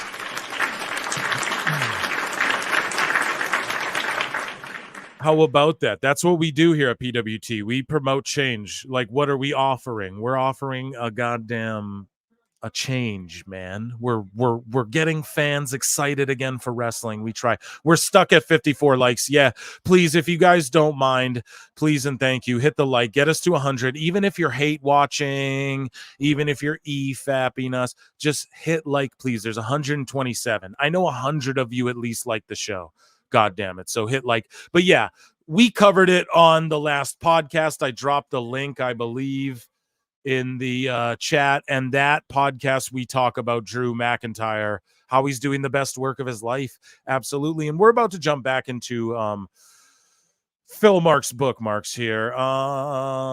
Something came last second. I'm sure you guys saw it. It has to do with Liv Morgan. Now, I don't know if you guys even want to watch it. It might be gross. It's just something that it's topical, so I bookmark everything, and sometimes we don't cover everything, but it's not in the title because it just hit me like at the last second that was something that we could possibly talk about. This Swerve match is going entirely too long, chat. What do you guys think? Let's do a check on the poll quickly. And don't worry, we are going to get more into the bookmarks and talk about what I got going on. Dave Meltzer as well. I'm sure you guys have been tagging me as the show goes on. Make sure you hit like. Are you enjoying Dynamite? 80% no, 20% yes. And I'm going to hit end poll. So guys, chat, why are we not enjoying Dynamite? It's because they're doing knockoff WWE, And it's because the matches go too fucking long. It's the same shit every week. And the people, their defense is, oh, it's real wrestling, de-athletic. But it's really not. You get a couple matches like that, like Dax and Okada, but they mean nothing because they didn't do anything to build to them. And WWE has it figured out, where the matches that sort of mean nothing are the ones that get less build, and the ones that mean more get more build. It's kind of a simple concept, but I stay optimistic, folks. Just as Evil Dose pointed out earlier, man, you guys, did you guys see that clip I dropped? It's me and Hairline talking about Swerve and Cornette and Samantha Irvin. Dude, we got so much hate in the fucking comments. Guys, check that clip out. Let us know. There's even people who are like, no, I watch everything PWT and I thumbs it down. And that's okay. Thumbs it down if you disagree, and voice your voice your opinions in the comments. But damn, did we get hate for that? And you know what? It's all good. I feel like a lot of people who got triggered by that didn't actually listen to the clip. Like all I did in that clip is I presented both sides of the argument and said, I'm in the middle, and I tried to set up a debate, but everyone who wanted to debate was mostly in the middle and could see both sides of it too. And I wanted people who vehemently opposed both sides, and I would moderate it because here's both sides of the argument. Then I presented both sides. And then, of course, Hairline was like, no, Cornette fucking, and he put 10 toes down, and he did his, and he stood on his business. Good. You know, my whole opinion the whole time was like, no, dude, I don't, like, I see it from both sides, dude. And this is why. Here's what one side's saying. Here's what the other side's saying. People got so mad. Oh, did you even listen to Jim? Blah, blah, blah. It's like, yeah, I played his clips. I played his shit on the show. You know? like, God damn it. Did you even listen to my shit? You know what I mean? But the good PWT listeners and viewers, whether we agree or disagree, that's not what matters. What's important is we come together and we discuss these things, because without the discussion, you know, there's no levity. There's no light at the end of the tunnel. So either way, Swerve and Cage are just trying different shit on each other, I guess. They're working their house show shit out here on this live television program that's been going forever. We have did anyone see AEW post that had a clip of a podcast? Mental health specialist Jemena Kia. Holy God, I'm not familiar. If someone could tag me on it at prowrestletimes on X. If you guys are on X, follow me there. Follow me on Instagram too. I try to post more there. You know, some wrestlers follow me on there because I'm just kind of funny and I repost shit. I'm more just, I don't know. X and Twitter, you get a little more analytical and you get into little nitty gritty weeds and you start arguing with motherfuckers. On Instagram, it's more, I don't even look at comments and shit on Instagram. I just post shit and kind of just make my stories kind of funny if you're up on there. So just give me a follow. Hopefully Swerve finishes this guy with his big Swerve's house kick. He's looking right at the camera. Would have been far more impressive if it just ended way earlier. Cool. They re-signed Brian Cage. Shout them both out. A great match. It would have been awesome if that match had a month of build towards it. I'd buy that as a pay-per-view, co-main, or main event. You know what I mean? But so okay, guys. Let's talk about some other things. Let's talk about Jordan Grace. We love Jordan Grace here on the podcast. We love Jonathan Gresham, her husband, here on the podcast. Is this real or fake? At Jordan Grace says, been seeing crazy gains incorporating this into my post-workout meal. It's fucking 2 Pop-Tarts with raw. It's raw.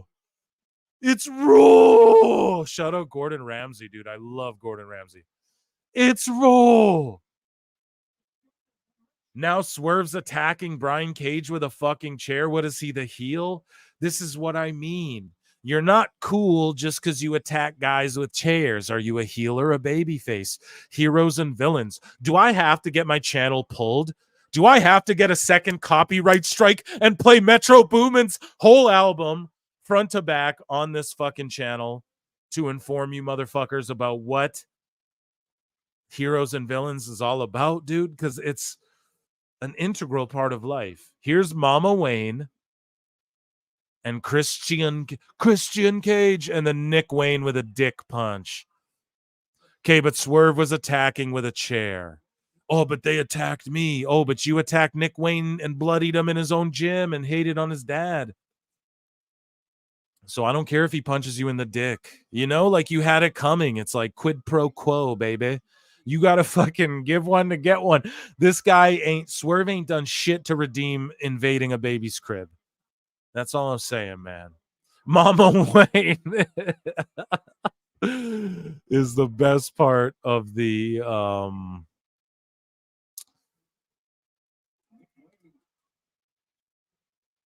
is the best part. We're watching this here. Nick Wayne's gonna crack. What is that? A DVD or a plaque? What was that?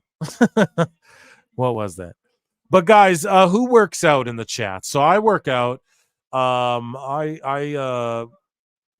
don't know. I would never do this. Now I've had beef tartare. I used to work as a cook, bro.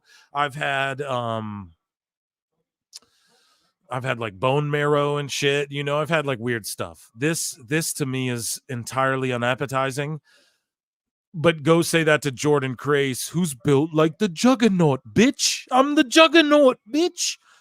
I mean, yes, this would be entirely good for if you just break it down to a science. Yeah, I believe she actually would munch one of these down and work out, or after a workout. I believe it. It's fucking disgusting. Yeah, Swerve did a blade job. Christian saying he's going to embarrass. Okay, here we go. Now we're getting redemption for invading the baby's crib. He's always bringing up fathers, the absentee father. It's not lame. That's what Christian does. Rubs blood on the picture. If you want to get Swerve over, do you know what you do? He joins a Big Brother program, a Make-A-Wish, and then he starts mentoring a kid. And then that kid is like, you know, they started, you know, Christian's bringing up the kid he's mentoring and da-da-da. And then you tell that story. That's how you weave it in there. And he's snarling and shit. I don't know. Give Swerve the ball and he'll run with it. I told you guys at Double or Nothing, though. Isn't that supposed to be like their WrestleMania? Right? That's what they try. And I guess All In is technically their WrestleMania now. But it's like, isn't Double or Nothing like really Swerve versus Christian? It's not Swerve versus MJF. It's not. I just feel like, God damn it. They really dropped the ball, dude. You know what I mean? Like, you have all these matches you could do. Does this shit sicken you, though? 2 Pop-Tarts and raw beef? Dude, I couldn't eat this much raw beef. I'd barf everywhere. Even if I eat, like, too many pieces, like if I get like a charcuterie board and eat like too much prosciutto, I get fucking a little queasy. If I'm eating cheese as well, you know, guys know what I'm saying? I'm getting all gross and weird, guys. So I wish we had Dose here as well. I tried to get to this, but I couldn't. We're in commercial break for Dynamite. So Netflix is, so this is shout out at the Rajgiri. I would love if he came on the show, but Netflix's ad-supported tier is growing at a rapid rate. The company revealed today that its ad-supported tier now has 40 million global monthly active users. It was at 5 million a year earlier. So what that's showing you guys is that people will put up with the ads. And it's funny how televisions come full circle. Way before I had a pod, I'm talking in like 2015, 16. Me and my girl were talking about this a long time ago. It's all going to come full circle. And like, it's just going to be, and then now you're seeing it like Disney's partnering with all of these guys, which include their sports packages. We're just going back to normal cable, right? And you had to know it was happening, right? Like, I'm not saying the video store will ever come back, but like essentially cable, what cable's going to be is like what Roku's already offering, but it'll be like you go to channel 3 and it'll be Netflix, and then you go to channel 5 and it'll be Hulu or whatever the fuck. I know they're all partnering, so who knows? We're getting amalgamations and mergerings of whatever, but you know, Netflix, we're rolling out the ad-supported tier, and people are like, "Oh, I'm mad." Oh, right. I don't mean to be a hater, but I work in media and shit, so I gotta get the, I gotta pay. I'm paying the premium anyways, guys. All right, that's what I literally gotta do it. So I might experiment too with the ad shit, and then I gotta, you know what I mean? I'm in the biz. I gotta fucking see what it's all about. But people are mad, but I like to add tier groups and shit. I think because this is why, right? We saw 5 million and then it went up to 40. Why? Because there's different like levels of pricing. So now, yeah, you can get Netflix for cheaper than it ever was before, but there's ads. So that's shitty, but for a lot of people, for middle America, for just the world, it's like, some people who might not have been able to get Netflix before can now enjoy fucking Netflix. Is that not a good thing? Well, it's a good thing for wrestling, bro. And I'm in the pro wrestling biz as far as this pod now. And I want to see that. Okay, we're seeing a trailer for Eddie Kingston and them eating food on the food show. We're seeing a preview of it. And they're just eating like bar food. Cool. I'll do this with hairline. This will be a show. We'll do a face reveal. Yeah. You can find it, man. People already fucking put the shit on Twitter. We got some fucking super chats here. John JID for $2. Nothing about the show tonight is getting me to spend $50. Yeah, and John JID, you always bring that up. And I appreciate that you do that because that's what it boils down to. You always remind everyone, and I appreciate you so much. You're the fucking man. We're on the same wavelength on a lot of shit, you and I. And we're into a lot of the same things. I noticed that from the Discord as well. Even music you posted, I'm like, I already heard that shit. But get in the Discord, and I just appreciate you so much. And you point that out. I'm trying to spend $50. Am I pulling an awful and doing the pirate ship, or am I spending $50? You know what I mean? I'm going to try and get awful in here. Thank you so much for the super chat. And then Plinian Pixel Art became a YouTube member. Plinian, dude, you've been in here the first time that I can recall off the top of my noodle. Again, I was having some libations earlier, you know what I mean? With Chris Benoit. Shout out Chris Benoit doing a great job in the chat. But I answered a couple of your chats / super chats, I believe, and now you're a member because you obviously enjoy the content I'm putting down, and I appreciate you, and welcome to this community. We got a good vibe going. The chat's cool. The Discord's really cool, too. Check us out. You know what I mean? And I try and show – this is what the new thing is, chat, okay? Members, I'm going to try and at least show your shit and then react to it on the screen, but there's so many of you now – what I have to do now is give you guys members only shows, and those are coming. I promise you, I'm planning them. Hairline's going to be in them. They're going to be great. They're going to be great. Michael Dodd, a new member. I thought you already were a member. Michael Dodd, and a round of applause.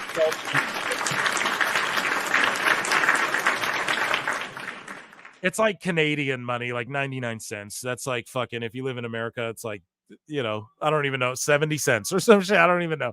Our dollar's shit compared to yours. But anyways, though, Toni Storm's coming out. This should be, her work's great. It's great. Everything's great. But we were talking about the ad-supported Netflix, All I'm saying is that now we went from 5 to 40 that are going to be able to see Raw with the ads. Whatever, if you guys are ads or not, or you don't get the ads, whatever, just this is great for wrestling, and I can't wait to enter that journey with the chat with you guys. I can't wait to see where we are at when Raw in 2025 enters that realm. I can't wait to EFAP the first one with you guys. You know what I mean? And then do the live experience and then compare it to the watch back experience, because we know Kim Kardashian done edited that fucking Tom Brady roast. I watched the live version. It was 3 hours and I think like 2 or 3 or 4 minutes. The new version's just under 3. They edited her shit because she got booed. That's some bullshit. But I don't know. Are they going to do that to Raw? Are they going to edit the Raws quickly? Like we've seen that they do the edited versions on Hulu. So I don't know, man. I hope that doesn't happen, but it may happen. And speaking of May, Mariah May is in a faction, I guess. Horrible transition with Toni Storm, and she is in the ring currently with Harley Cameron, who I love, by the way. I love Harley. Guys, we're at 61 likes. Let's get to 100 likes. Let's get to at least 69 likes. But I love Harley Cameron. I love Mariah May. I love Mira Shirakawa. Pardon me if I'm botching your name. And I love Toni Storm. It's great. They just got to tell the good stories. Tony's really trying. They do have stories going in here, interweaving, and with it's just funny that people are like, oh, the Attitude Era stuff's so out of touch and out of taste. And then you have like HLA going on Dynamite. And it's like, well, where are you guys? HLA, yeah. I love HLA. Yeah, I love it. Cornette, Booker T, Toonie Talk, PWT are the places you need to go. Yeah, exactly, man. I listen to all of those same things. You know what I mean? Tiffy time yet? Yeah, let's get into Tiffy time. So it's actually more yeah, Tiffy time yet, Michael Dodd. I'm so sorry that it's Tiffy time. Let's do Tiffy time right now. We might as well. Michael Dodd, thank you so much for the $2 super chat. Tiffy time yet? Let's get into Tiffy time. I'm gonna grab myself a little Perry pack. We're gonna get into Tiffy here because this is an ugly situation. And people are going to get triggered. I'm going to clip this, and they're going to go, oh, Phil, you're catering to the woke IWC mob. Ah.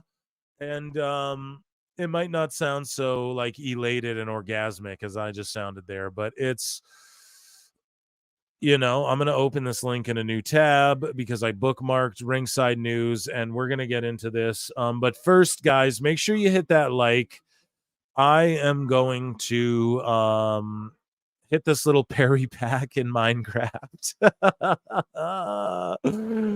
Crispin was here back in the chat. And yeah, we're going to get into Tiffy time. Sorry, I'm just watching this match. So Toni Storm will transition. Harley Cameron's doing her best, man. She's really... I hate when like people do moves and then they just scream, "Wah!" And then Serena Deeb's just standing at the ramp with a fucking flag, and it's like, what are you doing?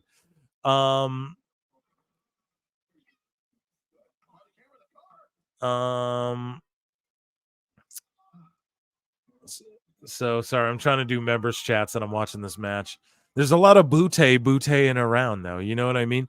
Here, we're gonna get into Tiffy's stuff here in just a second. I'm here. Don't go anywhere. I had to get a soda water.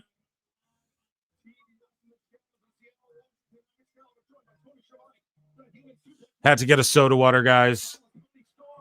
And legitimately, here we are.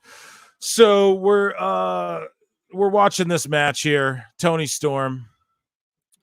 Here, let me refresh. Let me just refresh all of these things here. So again, they're just going too long. Like Toni Storm should not be giving Harley Cameron all of this work here. Come on, Colorado, Dallas. I'm on commercial. Yeah, but I will say this: nobody quite does a Conrad the way I do a Conrad.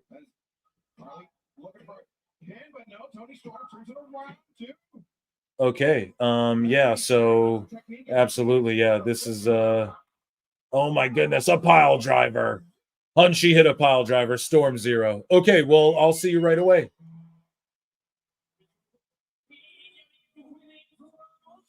Okay. All right, so Toni Storm won. Okay, guys, here we were getting a just remember the overrun. Yeah, there's Dax and Okada are going to be the main event to reveal the 4th member of their team. Tony better have someone who's worthwhile. I don't know who the fuck it's going to be. No, it wasn't me. It was, I don't know. I believe I'm the person who brought up like how Conrad fucking does the Henson and the, he does both the Manscaped and the Henson razors. That was something I did. Me and Marv were laughing at that on the live show. And then he did that in the bit for Duty Talk. He brought it over. He did that bit, but I pointed that out on the live show. Yeah, but that wasn't me doing the impression. I could do it though. I could really just do it. Absolutely, I could. Especially if you become a PWT member today and save on your life insurance. Yeah, so that was okay, guys. So Tiffany Stratton. I'm going to share Ringside News because they also they have like a bunch of clips. They have it all clipped up for me, clippity clip. So Tiffany Stratton posted something on her Instagram, and it got a bunch of heat. So she obviously didn't mean to. I'm going to give my opinion on this. She did not mean to. She didn't hear the sound, right? So a lot of times people just attach sounds. And also, if you really listen, we'll just listen to this. It's like, hello, why did Tiffany post this? We're going to read a bunch of tweets melting down. Let me know. Hopefully you guys can hear this properly.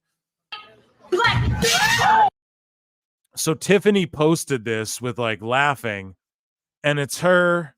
You almost can't hear what she says there is, I don't want to say it. I don't want YouTube to fuck with me. I don't want the comments, but someone will clip me saying it and try and be like, did you hear what Phil said? But she says like black B word, right? To Jade Cargill, but it's like a clip. It's like a sound from a reel or a TikTok. You guys know how it all works. But you can't really even hear the black part. When I first saw this as well, I just heard the bitch part, and I turned up my phone. I'm like, wait, why is people mad about this? And I thought at first when I just heard the bitch, I just thought it was Tiffany actually saying that to Cargill, and I was like, oh, she called her a bitch at a live show or a SmackDown? I was like, who cares? But then when you turn it up, I was like, oh, I get it.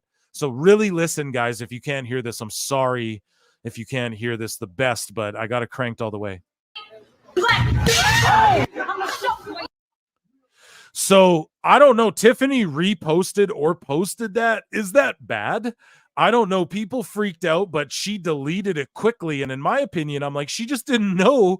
She just didn't hear that part of it. You know what I mean? Like that's the only explanation. Like there's no way she heard. You know what I mean? It's got to be an honest mistake because she's too professional to, like, let's say that was her true feelings. Let's just be Batman. Yeah, Dave Meltzer, like Dick Grayson, Batman. It's like if you just take yourself out of it, right? And then you're looking down upon the situation. It's like there's no way. She's way too professional to just like, oh, I'm gonna go full fucking racial and just with my coworkers, and I'm gonna have to go to work and deal with Jade Cargill and shit. There's no way she would just do that, dude. So this was clearly like just a fuck up of epic proportions. People snitch tagging at Triple H at WWE. Your employee by the name of Tiffany Stratton posted this. I cannot believe you would promote something like this. We the people demand her to be taken out of her match. Friday and Bianca advance. Oh my God. Hello. Why did Tiffany post this? This is how she posted it. And then people, Trump. This is how she posted it. Like, what are you trying to do? Like, what are you trying to do to Tiff? Because NXT is a breeding ground for racist YouTube collegiate maggots. You'd think people would realize this by now. What's his picture? Jack Perry? These fucking dummies. Dummy, yeah. Oh my God. NXT's a breeding ground for Donald Trump. Oh my God. Fire her ass. Oh my God, man. What a bunch of fucking pussies. Shut the fuck up. Jesus Christ. So that was the video. What does chat think? Here, let's do a fucking poll because everybody just gets mad at me. So we're going to start a fucking poll right here. Start a poll. Should Tiffany Stratton be canceled for her deleted IG video? Here you go, PWT listeners, viewers. Let's start the poll, baby. What do you guys think? Tell me what you think, chat, because it's like, that's some bullshit right there. She clearly deleted it right away. Andre Adams. Okay, I'm not even reading it, Andre. I'm looking away at Willow's fine ass for a second. I'm rubbing my hands together. Okay. Andre Adams says, Mercedes Monet's enters to the sound of a million crickets. CEO, CEO, the chants in the music. It's like, yeah, nobody gives a fuck, dude. Like, nobody cares. It's such a waste of goddamn money, I feel like. And I'm sorry, I started going harsh on her because her last promo where I'll be wrestling it's just so fake and phony, dude. I can't anymore. And her match better get 7 stars for Meltzer, or else what else is it worth? Thank you for the $5 super chat. Round of applause for you, my good friend.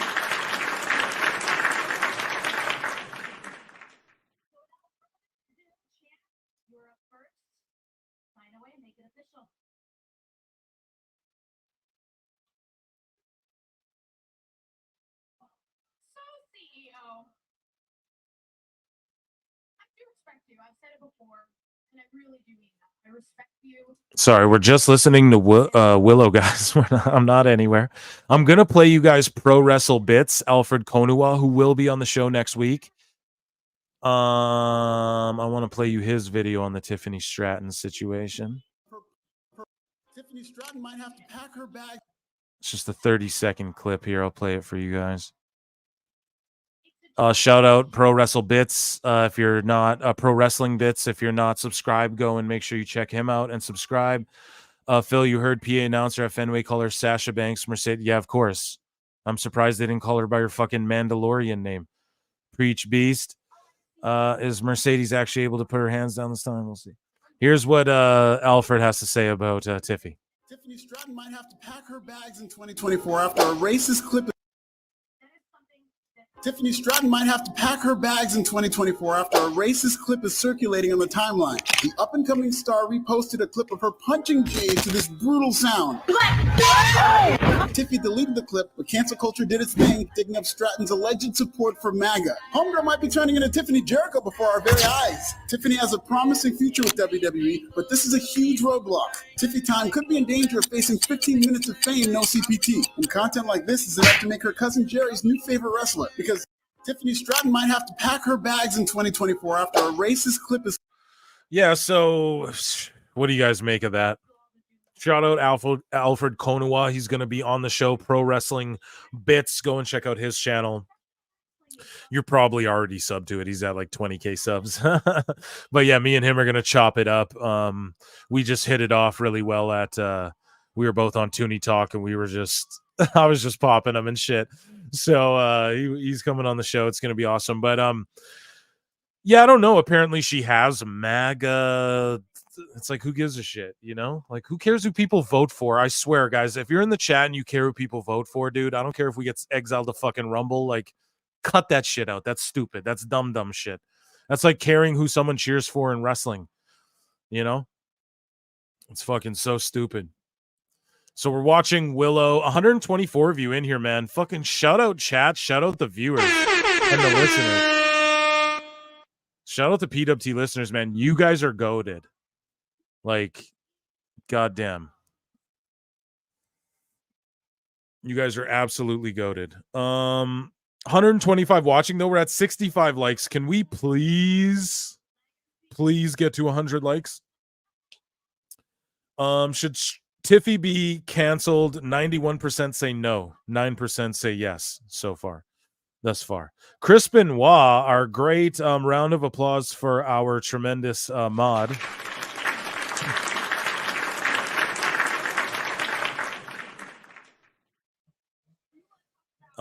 He gifted a Pro Wrestle Clips membership, so thank you for that. And then Shaggy Filth for $5 says, I love Pro Wrestling Bits, but he race baits too much. Not everything has hidden messages and meanings. Is that Shaggy Filth 73? Is that what he does? I've never thank you for the super chat, but is there race baiting in there? I never picked up on that, dude. You know what I mean? I don't know. Did you see his Cody Rhodes doc? Like, have you seen most of his videos and his bits and his clips? Like, they're all they're all really good, and I think he's just trying to be funny, and you can never knock somebody's perspective, you know what I mean? Like maybe I don't know, I never picked up on that, but maybe I'm not as familiar with his content as you either, because I've only started watching his stuff in the last like year or so, you know, and he's been grinding for a while. So I appreciate your comment, and yeah, even though is it race baiting, or is it just his perspective? You know, think about it that way before you for surely write him off. But maybe you're more up on it than I am, I guess. I don't know. I'm playing the middle road. Hate me if you will. Oh, Phil's just copping to the IWC. Yes, I'm subscribed. Yo, just got off work. What's happening? Nothing. We're just finishing up Dynamite here. There's gonna be an overrun. We're gonna keep it tight though. This week, guys, I'm gonna drop off right when AEW Dynamite does. As far as the overrun, I got some shit I gotta do. I'm getting phone calls and stuff. I gotta do some shit. Business calls. But speaking of former women's champions, well, Willow and so Sasha or Mercedes just slapped the taste out of Willow's mouth. Willow's sort of taking some shots. And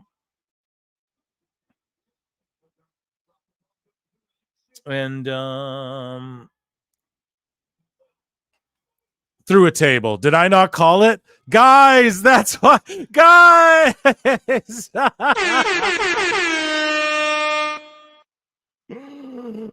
So Mercedes is the heel that they're all. This is what they should have did. She comes in as a heel who's just here for the Monet, and Willow stands up against that and says, "No, fuck you. I'm gonna power bomb your ass through a table." Did I not call it at the start of the show? She's gonna power bomb her through a fucking table. I told you guys that. I told you guys that. I told you guys that. I told you guys that. Because Willow's hardcore. She's been in all the hardcore matches and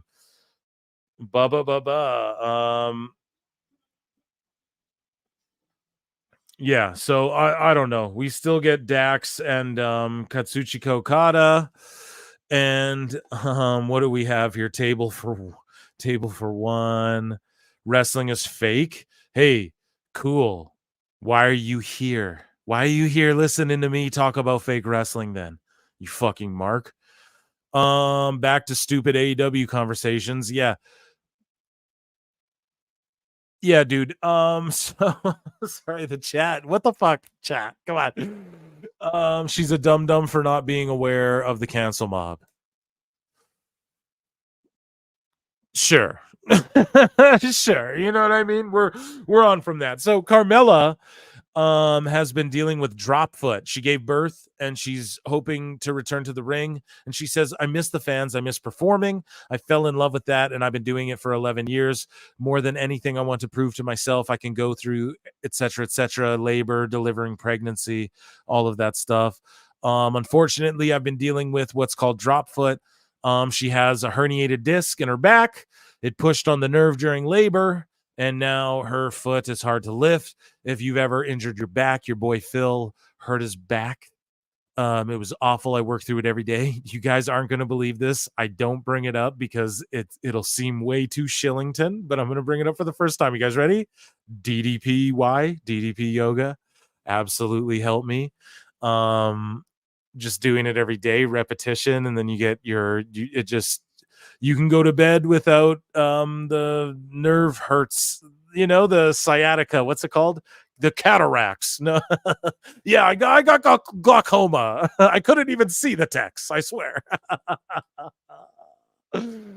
Man, you guys are talking about 9/11 and shit in the chat. Just drop all that. It's so stupid. It's so silly. What are we talking about, man? You know what I mean? That's such a. But anyways, Carmella, she I can't wait till she returns. And yeah, dude, she has drop foot though, which like sometimes that shit doesn't ever go away, and then a woman just be home having kids all the time forever. So hopefully that that fixes itself up there for her. Another women's champion is this gross, chat? This is Liv Morgan's arrest footage. It's relevant. Guys, look on X. I didn't give it a like. I'm not trying to like, but for scientific purposes, it's public domain. It's not like we're doing anything, you know, and we're not hating on Liv. Everyone's been in a situation exactly like this, and she was probably high on edibles, having mad anxiety right here. But I didn't watch this before because I think these shits are weird. It's weird, but we're going to do this here on the show live right here. We're going to play it, and then I'll give my thoughts. Where's it at? Talking about weed. Where's it at? But she's just telling them that there's weed. I already paused it. Why do you pause it so much? Yeah, well, okay. She's just telling them there's weed. That's fair enough. Okay. Say again? Do you want me to get the back? Oh, in a second.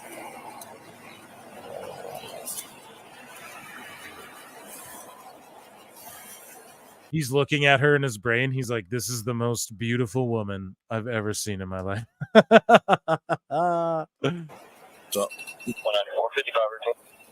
So you had no reason for swerving or anything like that?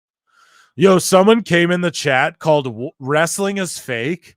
And then they go, watch corn, watch corn, watch corn, watch corn. Yeah, just ban. Crispin's already on it. Okay, you're done. Just ban them permanently. Yeah, that is imagine like you take time out of your day to make an account called Wrestling is Fake and then try and fuck our stream up.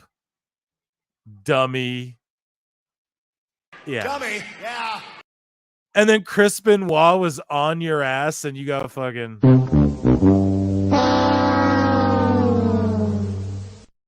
dude, that was hilarious, dude. Like that? No, sir. I mean, I'm not from there. Like, why would you even do that? Yeah, like we don't know wrestling is a fucking work. Do you like fucking Jackie Hey, did you like Top Gun Maverick? It's not real. Area. I had GPS on my phone, but that was about it. Okay. Around. Damn, yeah, that's fucked. They got a girl to arrest her. I'm just gonna stop watching this because I don't even like she's vulnerable and she's like, bro, I just had some fucking joints on me. You know what I mean? Like that's whatever. That's awful, man. That is awful. So Ricky Starks, man, he's a guy in AEW and he ain't putting up with no more bullshit. We covered it on the last show. He ain't putting up with no more bullshit. Nope. Chat, are you guys mad about is this why she hasn't been on Corn is Dope? Yeah, whatever, dude. Do you. Don't be a simp, though. You know what I mean? Like, don't be fucking simping out buying OnlyFanses and shit. Don't be doing all that, man. Just focus. You know what I mean? Focus, grind, that sort of thing. She was on Monday. Yeah. Slow news week, huh, Phil? Yeah, I guess so, man. I mean, don't get triggered because it's topical, bro. I cover everything. That's the whole thing. I hate the word cover too, but I just try and talk about every single thing. So if you don't like the live, I'm sorry, I don't like it either, but I gotta do it. I'm not gonna shy away from things because they're uncomfortable. That's the fucking problem with society today. You know what I mean? Crispin, do your thing. Yeah. And then that weirdo just be no. We love do your corn thing. I don't care. I'm just saying, bro, don't get my they're trying to get my stream. They're trying to post that word so many times. Because guys, there's people who come in my comments and are like, oh, Phil Marks, you're hiding my comments. You're deleting them. No, I'm not. It's that you're talking shit in the comments and then YouTube flags them automatically and hides them. And then they ask for me to approve them. And then that's in a separate section from the normal comments. I don't even click on that. If I got to approve your comment, it's either a link to some bullshit or it's you're talking shit. I don't even care. So it's like, no, dude, don't come in the chat and just start spamming stupid shit to try and get my stream banned. It's just so dumb. Why? Because you're a Liv Morgan stan? Me too. I love her. You know what I mean? But she fucking got arrested. We got to talk about it. I'm so sorry. Either way, we got Ricky Starks though. He ain't taking no more shit. Ricky Starks says in an interview with What Culture, Hairline would call them a bunch of dumb marks, but either way, at WrestlePurist says, I have no issues with CM Punk. I don't give a fuck what anybody tries to tell me. I do not care. He has never done me wrong, and you can have your opinion on him, but you shouldn't vilify someone for thinking differently than you. And I will say that until I'm blue in the face. He really went out of his way to really try and make something work on that typo on that Collision show for me, and I feel like it was working. Damn. And so we've all known it. Starks has been getting buried. He's a Cody and a Punk guy. And Starks goes on to say, I wish that I was on Dynamite, or I wish I was on Dynasty. I wish I was on these things, but I think at a certain point, just for my own sanity, I can't go too crazy about it because the proof is in my work and my effort that I've constantly given. I've constantly given 1,000% effort.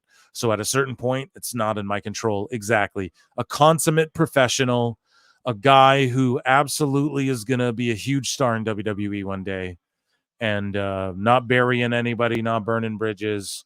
This Dax Okada match is going on forever. And so it's time for everybody polish your flutes up. Flutes in the chat, flutes in the chat, flutes in the chat. Polish them up, polish them up, polish them up. It is time for everybody's favorite. Well, actually, you better hit that fucking like. Where are we at on likes? At least 69? You sons of bitches. 2 more likes, guys. 2 more likes. 2 more likes. Let's get the flutes. Hit the flutes. Yeah, go ahead, dude. Go ahead. The flutes. Hit your flutes. Flutes in the chat. Flutes in the chat. Flutes in the chat. Flutes in the chat. And we need flutes in every chat. Every time you guys go to any of these other fucking live shows, I want to see flutes in the chat. Okay? Wherever we are at in the world, I want to see flutes in the chat. It is time for everybody's favorite segment, and it is called Dave Meltzer's Dumb Moment of the Week.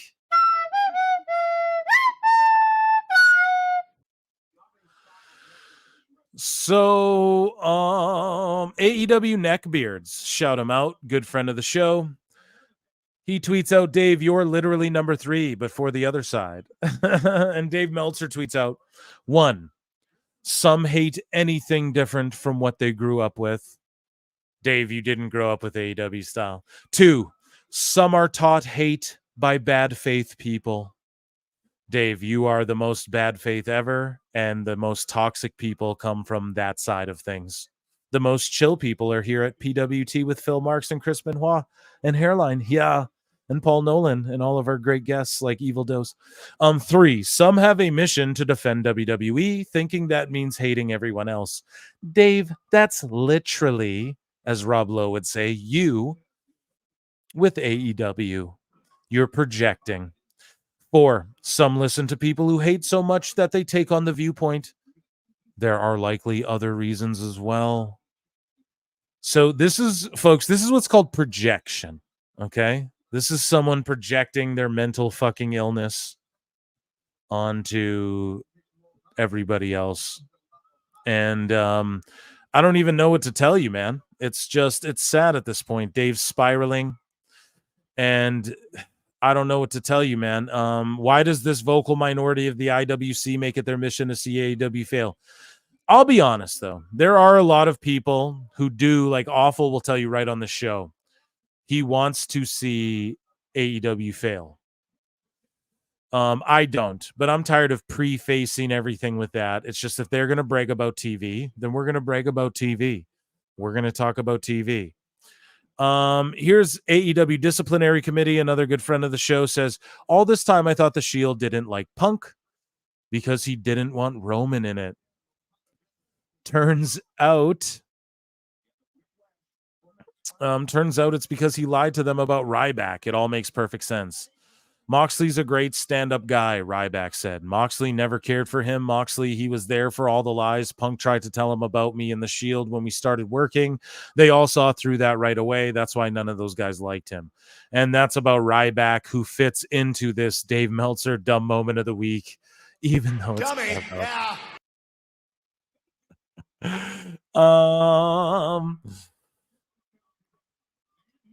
Yeah, guys. So we have Dynamite, the Dynamite card going on. There's allegedly some sort of overrun that I am awaiting that's in progress right now. So they're just trying to get people to see Dax and Okada in a significant overrun. I'm unsure. Let's take a look at this poll, guys. So should Tiffany Stratton be canceled for her deleted IG video? 9% of you said yes. 91% percent of you said no. Yeah, we all agree, guys. You already know that we already agree on that. So 10 minutes to reveal FTR's 4th member. Jesus Christ, man. Okada, the uppercut underneath the jaw of Dax Harwood, and now Harwood on the barricade. On the outside, this has got to be it. If he rolls into the ring, you can put it right now. I'm sorry, I'm back. My sister called. She's pregnant again, so she's thrilled. Congratulations. Congratulations if that's true. Congrats, man. That's a big deal. And I appreciate you being here hanging out with us while your sister is preggers, man. I really I think that's awesome. So we're watching this main event. Well, what's the significant overrun? Is it going to be? Yeah, congrats on your sister, man. We'll give a round of applause to your sister, man. That's a great.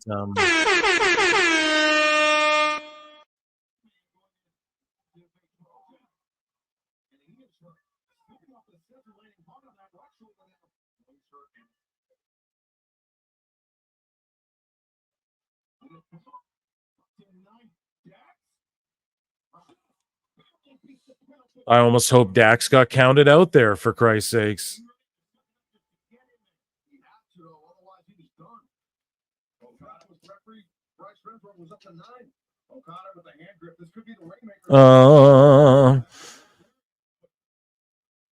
Rock on, Phil. Great show. Everything's great. Yeah, it's true. I'm more excited for Pixel's niece nephew than this overrun. Me too. Like, I don't really care. It's gonna be fucking Daniel Garcia.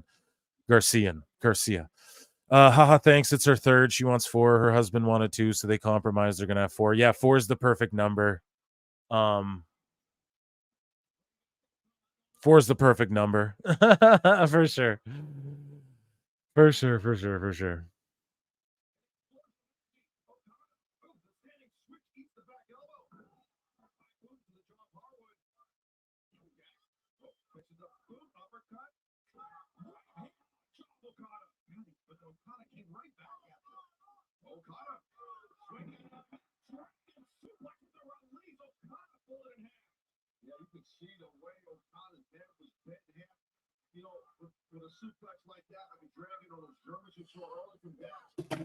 God damn. Yes, please help us get the 5K subs. If you guys are at the channel at Pro Wrestle Clips or Pro Wrestle Times, please hit that subscribe. Please hit that like. What happened to Wheelie Yuta? He's really hurt, dude. Y'all are awesome. This chat is such good vibes. So plays it. Yeah, dude, every Wednesday and every Saturday, Pro Wrestle Times live show. And then Pro Wrestle Times podcast comes out like sometimes it comes out twice a week. Sometimes it comes out once a week. Sometimes I take a couple weeks off because the debate falls through and then everyone gets triggered and mad at me. But either way, yes, just this is what we do, man. We cultivate. Like, I have 3,000 subs and then my average video views is, if you look at the analytics, is just shy of 3K. That means everybody who's subbed to this channel really fucks with the channel, and that's what I want. I want 10,000 people who really actually are down with PWT, than 100,000 people who don't give a fuck. You know what I mean? Like, so I just really appreciate all you guys, and I'm glad that you're here in the chat with us.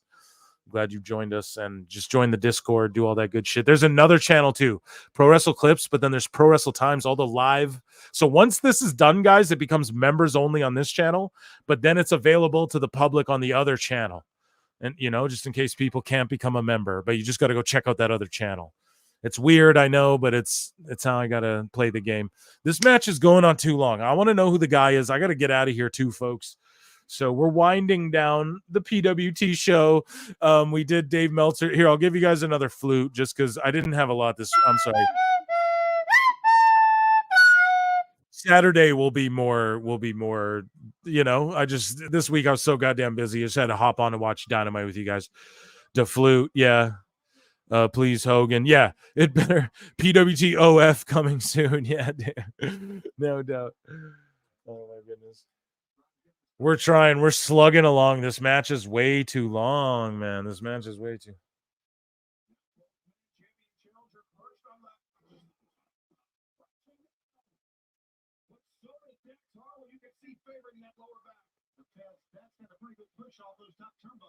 He did. Yeah, that was a really impactful landing. You see right here from the top of the body.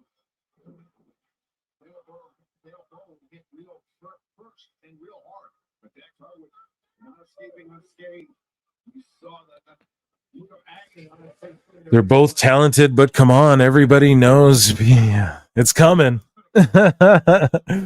It's coming. You guys know there's a lot of fucking, and I'm not diminishing anyone, but there are channels where it's like, okay, is this girl really into wrestling? It happens in gaming, it happens in every single thing. It's like, all right, like she's just fucking sitting there looking pretty, you know what I mean, into the shit. So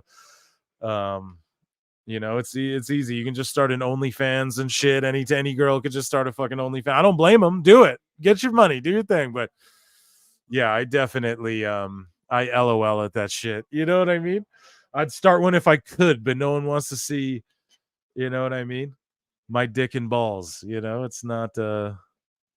My girl sees that and that's enough. You know what I mean? That's for her only. Her viewing pleasure only. If it's pleasurable, even. Self-deprecating humor, folks. We got to keep it. Oh my God, Okada, I thought just got dropped on his neck, but he did like a reversal. Finish this match. I'm done with this match. I'm done. I'm through with you. Who's the reveal? Who's the reveal? Who's the reveal?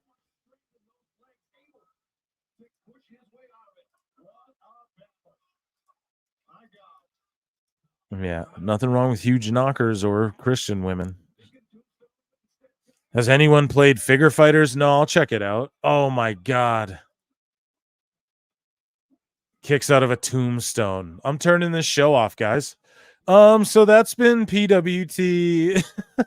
But like for real, you know what I mean? Like, what the fuck? Am I supposed to sit here and keep? He just tombstoned him. Nobody.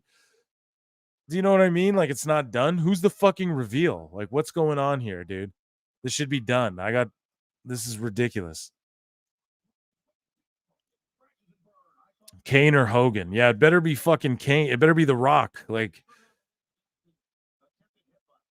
it'll be Daniel Garcia. It'll be Adam Cole who's returning. It'll be some such lame shit. And I'm going to be so mad. Yeah, I'm about to turn it off. I'm about to legit dive off the fucking plane because it's like I'm done. A sharpshooter. This is what the overrun. This is going to lock people in for the overrun. Out your goddamn mind, man.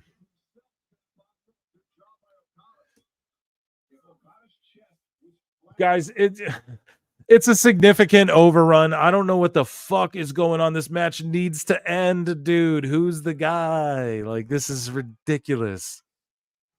Isn't there hockey on and shit? Like, my word.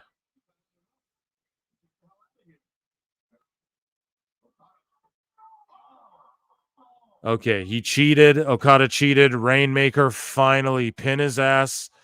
Okay, guys, I almost legit tapped out of the show. I was about to dip. Man. Jesus Christ. I was like, if someone doesn't fucking super chat me or something, I'm leaving because there's no reason for me to even tolerate kickouts of tombstones. You have to pay me to tolerate it, okay? I'm not kidding. Who's the return going to be? It's going to be It's going to be MJF. MJF's going to join them. What do you guys think?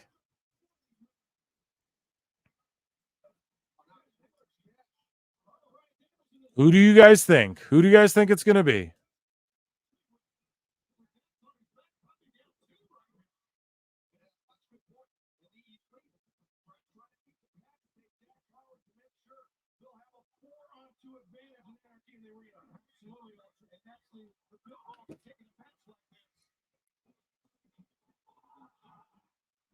Who is it?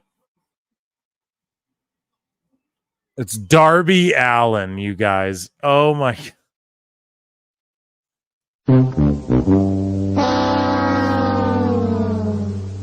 It's Darby fucking Allin. Are you guys kidding me, man?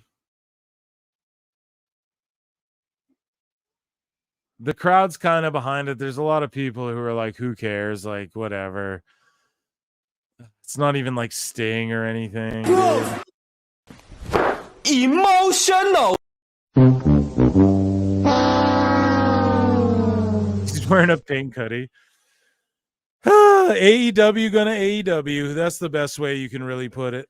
Andre Adams says, this MFer is wearing a pink muskrat. Yeah, dude, for $2. Thank you so much. Significant overrun for that shit. Completely bullshit, man. They went 15 minutes overtime for fucking Darby Allin to just come in, and I can't believe that. Guys, I got to get out of here. Thank you so much for tuning in tonight at Pro Wrestle Times on YouTube, at Pro Wrestle Clips on YouTube. Next week, Alfred Konuwa's coming on. Keep your eyes peeled for Pro Wrestle Times pre-recorded podcast. I love you all so much. I just got to get out of here. It was fucking Darby Allin. Who gives a shit?